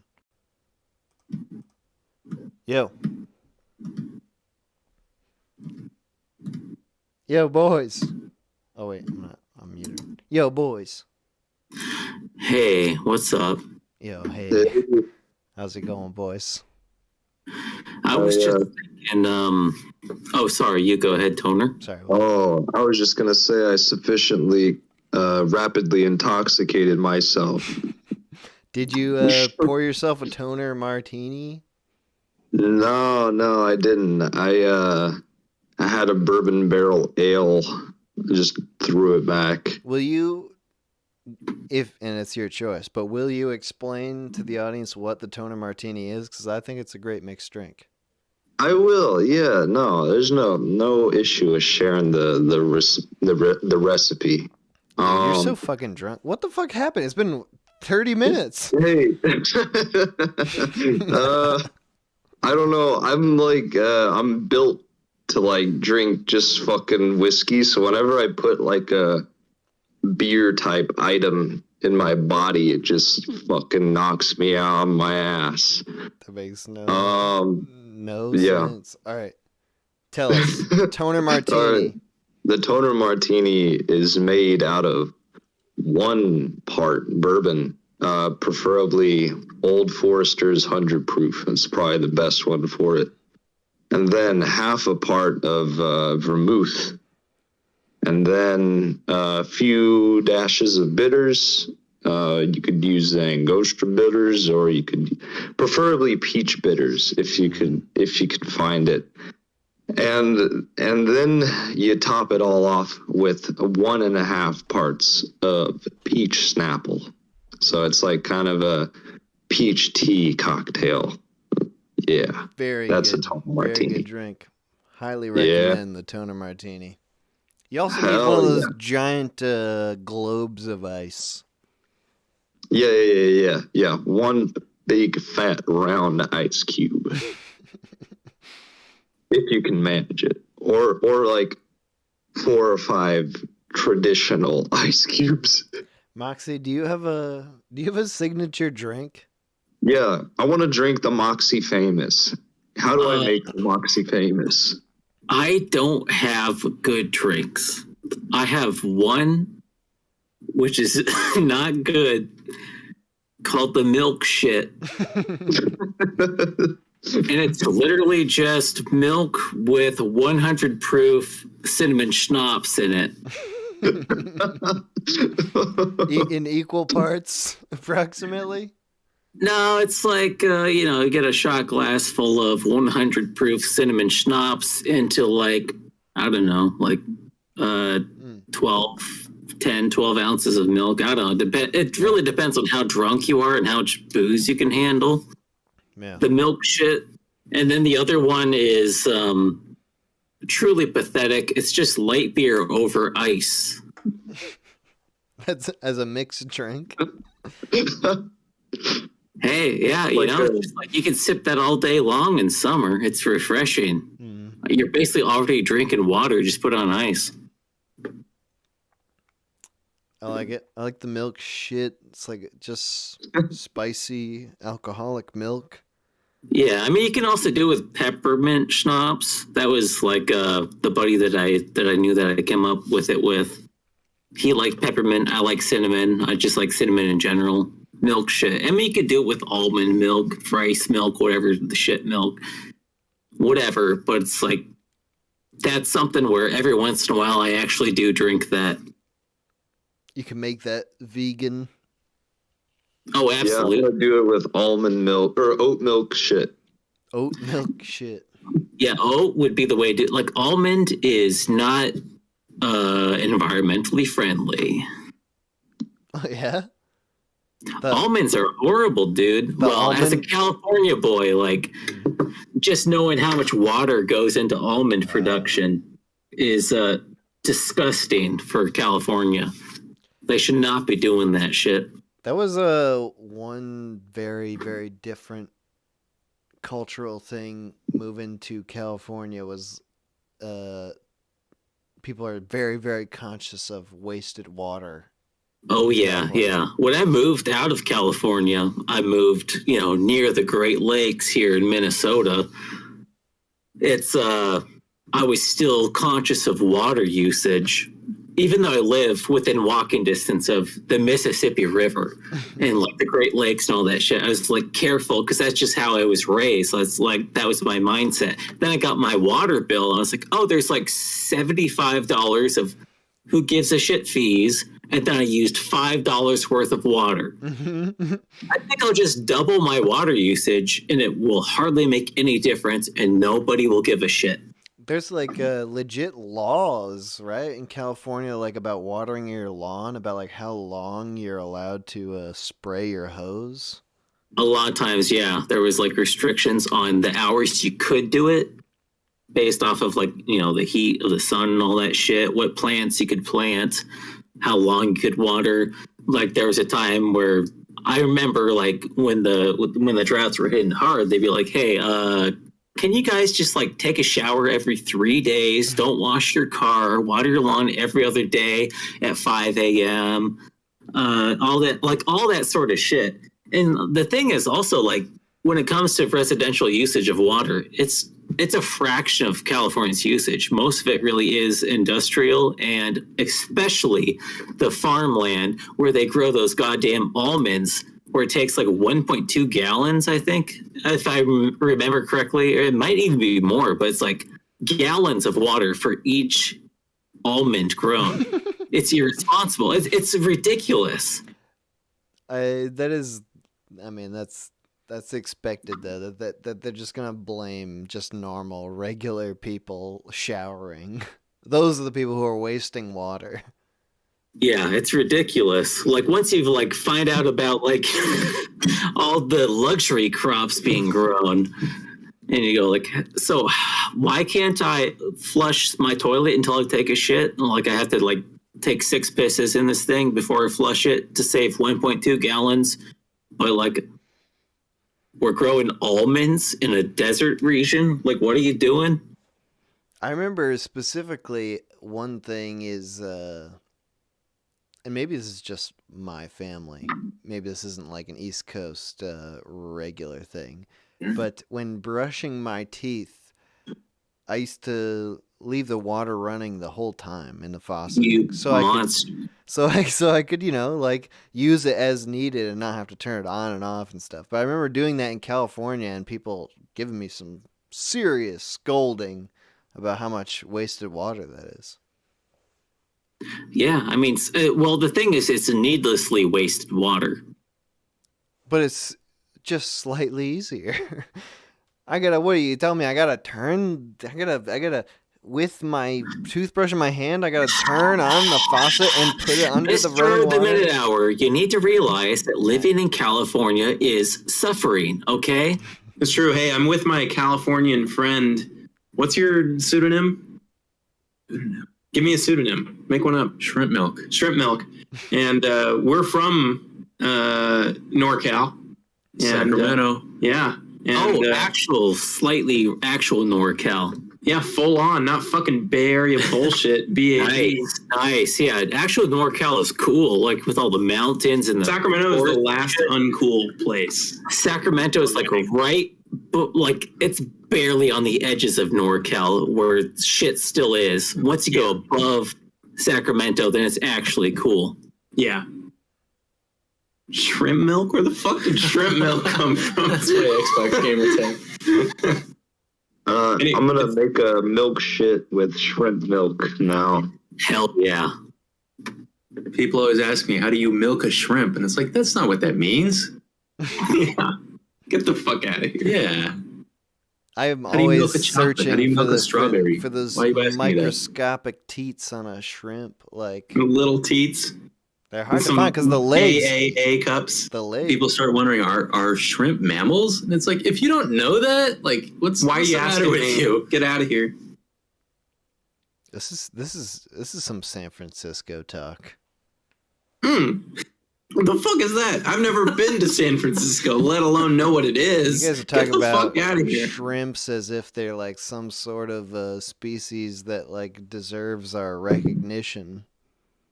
You think that happens in San Francisco? No milking of any kind happens in San Francisco. I just feel like in San Francisco, it's important that cock milk there. I'll tell you that. Oh, okay. Cock milking, yes, that's the one kind of milking that happens. But no, there are no tits in San Francisco, so there's no milking to be done. Oats. Thank you God. Milk an oat there? Yeah, oats maybe. Oat milk maybe. Where are the teats on the oats? Yeah, oat teats. Oh no, I don't know. That milk shit on TikTok right now about if you made oatmeal with oat milk, that's like double oatmeal. It's like more oats per oat. Yeah, 2 to 1. Dude, all those milks are pretty ridiculous. Like when you look in, you don't see it in America as much because they don't have to put like the percentage of the ingredients on it. But like I looked up like almond milk from some other country, and it's like 1.2% almond, and it's just water, starch, and flavor and shit. Right. Yeah, there's hardly any like actual product in there. It's mostly water. It's such a jip. Isn't that nut milk? Such a rip-off. Sorry, I don't want to be offensive and say jip. Yeah. What does jip mean? Something to do with gypsies. Yeah, those goddamn gypsies always gypping us. Those gypsies. I'm constantly being ripped off by gypsies at the flea market here. At the barcade, the gypsies stand outside. At the arcade, I put my quarter on the machine, saying I was up next, and some gypsy stole it. I hate the fuck. Oh man, it's so true though. The gypsies hanging out like around the barcade, like it's a huge problem. Inside of those boxes, and they tell you your fortune. Those people. The people who are that are so dirty and smell so bad that the police have to be called to deal with them. To deodorize, they spray Old Spice. They shoot them in a good way. In a good way. It's like when they pepper spray. It's like the opposite of fumigation. Firing squad. You can think of it like pepper spray, but good. Yeah, like police shot 100 gypsies in San Francisco yesterday, and that's a good thing. Right. All cops are bastards except if they shoot a gypsy. Then they get a gold star. They get a promotion. Exactly. They got commended by the woke council. So sorry to all the gypsies watching the stream right now. Like I know I have 72 people watching now, and at least 10 have got to be gypsies, right? So what does gypsy mean? We're all anthropologists. We're all amateur anthropologists here. What does gypsy mean? Where are they from? What is the country? What gypsy? They're from the Roma people in Italy. Romani people in Italy. They're Italian? They're Italian, like you were. Mi familia! Yeah, they're pieces of shit, just like every other Italian, but just like more pieces. Cultural like progenesis in like northern India or something like that, right? What the fuck? I think that's where the culture started. Was like. Yeah, what's really like I don't know where they start, but like they go everywhere. Like they travel. They're like gypsy caravans. They're kind of like the Jews getting kicked out of every country. And they got killed, like the Jews, right? They were in the same classification during the Holocaust. Yeah, they get it pretty rough. They had like a supporting role. Well, second best actor. Why don't the gypsies just pull themselves up by their bootstraps and start becoming lawyers and Hollywood? Why don't they do it? What's wrong with them? Is there something genetically inferior about gypsies? Well, they would have to come to America to do that, and we already have the Jews and the Italians running, and some Irish running everything, so they would just get curb stomped and completely destroyed if they tried. No. Hey, I wanted to say, Mr. The Minute Hour, I think there's not enough boy diversity. I think we need more like diversity and equity and inclusion in the boys. Like, can we have our first gypsy boy, for example? Any boy is allowed to claim gypsyhood, gypsy genetics, at any time. I wouldn't stop that from happening. Yeah, let's get Zoltar. But you're right. A lot of the boys are of European descent. Hey, you don't know that of me. Tell us, what's your heritage, Quate? 100% full on black. Oh shit! You heard it here first. What are you complaining about? Well, I'm saying I'm the only shining one. example for your brothers. My friend Shrimp Milk is Asian. Quate, that offer of renting a room is off the table. No. Shrimp Milk can rent the room though. He's Asian, so yeah, Asians are pretty cool. Yeah. Ching chong. Yo, Asians of all the races have the highest vaccination rate in America. Hey, I can say that because I'm Asian. The vaccination rate part, you can say that. You can't say that. I would not say that. I would just say the ching chong part. All right, boys. Any final New Year, New You thoughts? This is the very last thing. Do you have any New Year's resolutions or anything like that? Let's take it one by one. One by one here. One by one, starting with strip milk. My resolution is read books, because I don't read enough books. Books? Hell yeah. You're talking Good about for you. novels or nonfiction or manga? Just any book with words on pages. Respectable. Moxie. I'm just trying to get further away from the government this year. Mm-hmm. But I do have one little piece of trivia, which is somewhat relevant right now. Okay. In the last zine that I edited, in the classified section, I used the colors of the Romani flag of the gypsies. Okay. And? Oh, that was the trivia. That was the trivia. That was the trivia right and there. that was a purposeful, cognizant thing. You were... Yes. And there are other things in the zine like that too, but hell yeah. That one is revealed. Look for it, people. Right. Representation. All right, Kuwait. My New Year's resolution is to not have a New Year's resolution, but only in 2022. My New Year's resolution is to have one for 2023. So you're going to spend this whole year brainstorming next year's resolution. I have a year to figure it out. Any you got anything bubbling right now? Any Florida, baby. I'm thinking FL, the big FL. 2023 is all about FL. Yeah, that's the only way forward. But why? You know, Sun and Beach. Dexter, you ever heard of him? Huh? Dexter? Morgan Dexter? Dr. Dexter. Yeah. All right, Toner. All right, my real resolution, the actual one, is to write more.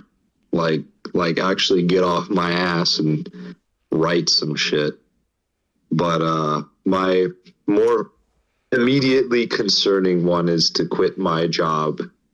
And yeah. Those go hand in hand. Once you quit your job, you're going to have so much free maybe time. I'll have some days off. That would be pretty cool. Toner, start a fucking Patreon and I'll patronize your writings.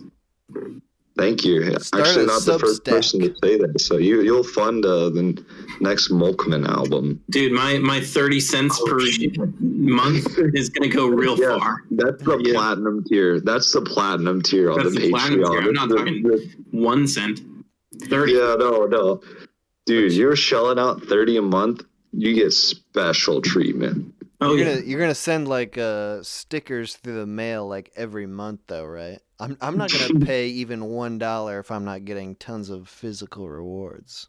Oh, for sure. And I'll pay for the postage and everything. You just got to give me that Sacagawea $1 a month, and you got it. All right, boys. Any just final thoughts you want to call out just as a total free for all? All right, hell yeah, perfect.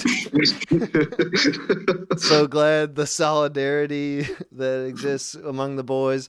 Hey, wait, what? Go. Yeah. You sound kind of sober. I know. I only had 6 big beers. Like I'm that's why I'm I'm so ready to call quits on this because I ran out of beers. If I had more, yeah, me too. I'm only 6 pints in on that light shit. Yeah, exactly. That's exactly what I have. 6 pints of. This is like the most sober boy conversation we've ever had. It's honestly pissing me off. All right, but anyway, see you, boys. Bye. Bye. Yeah, boy. All right, hell yeah. That's the stream. Oh, I forgot to mention throughout the whole damn stream, all the music from the stream is from Jordana, or perhaps Jordana, and Jordana and TV Girl. Anyway, it's all from this artist, and I linked their Bandcamp in the description of this video. Gonna play a few songs here at the end to close the stream out. Thanks for listening. Thanks for calling. Always fun to do the stream. And no idea when the next one will be. Soon-ish. A week, 2 weeks, a month? Probably within a month, at least. Anyway, have a good night. Oh, also, the HUD from the stream is from Slouch. The link to his channel is also in the description of this video. He does lots of great animations. Definitely check him out. Good night.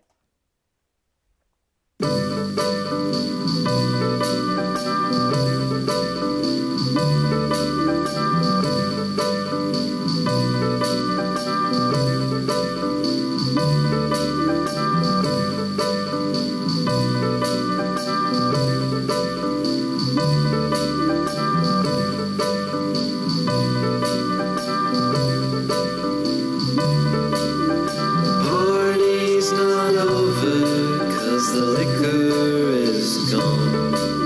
Our neighbors complained, oh, the cops have been called. Everyone's sleeping, but I'm still awake.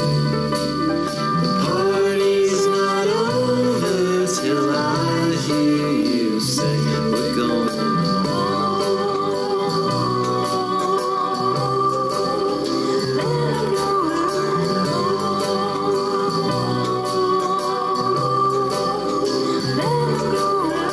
Bottle is resting where once it was small.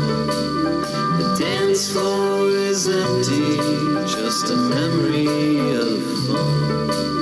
The ice will be melting before morning breaks.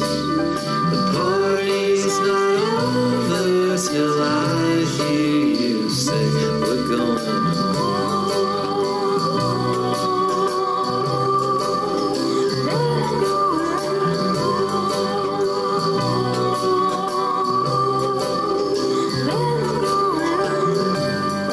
Nearly dawned another day. I was up to make my way. So I'd dress and drink and eat, move my fingers and my feet, learn a little here and there, weep and laugh and sweat and sway. Hear a song I want to stay, leave some words on a page. So I walk into the blinded morning, back to bed I found to go.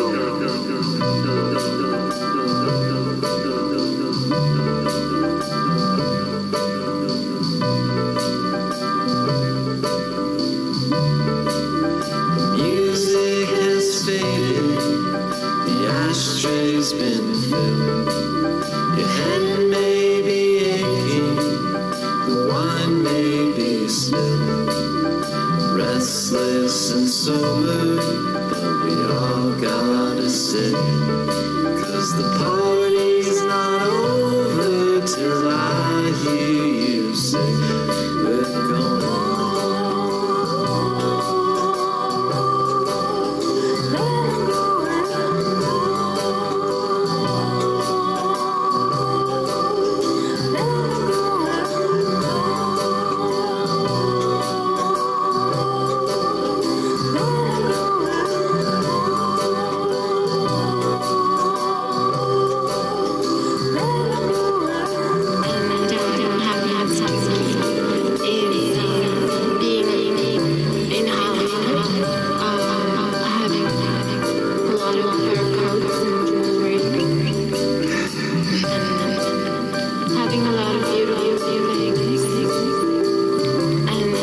Giving happiness to other people, and we're going to learn the parties.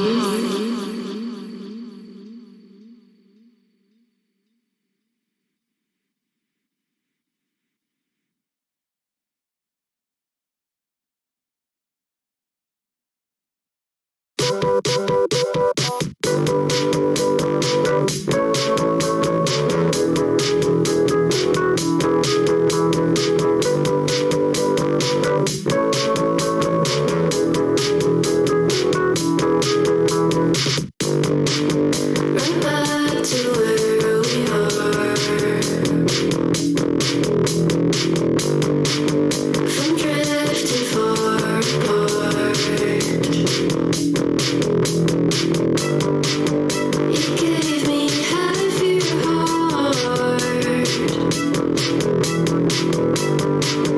It's time now to restart. What if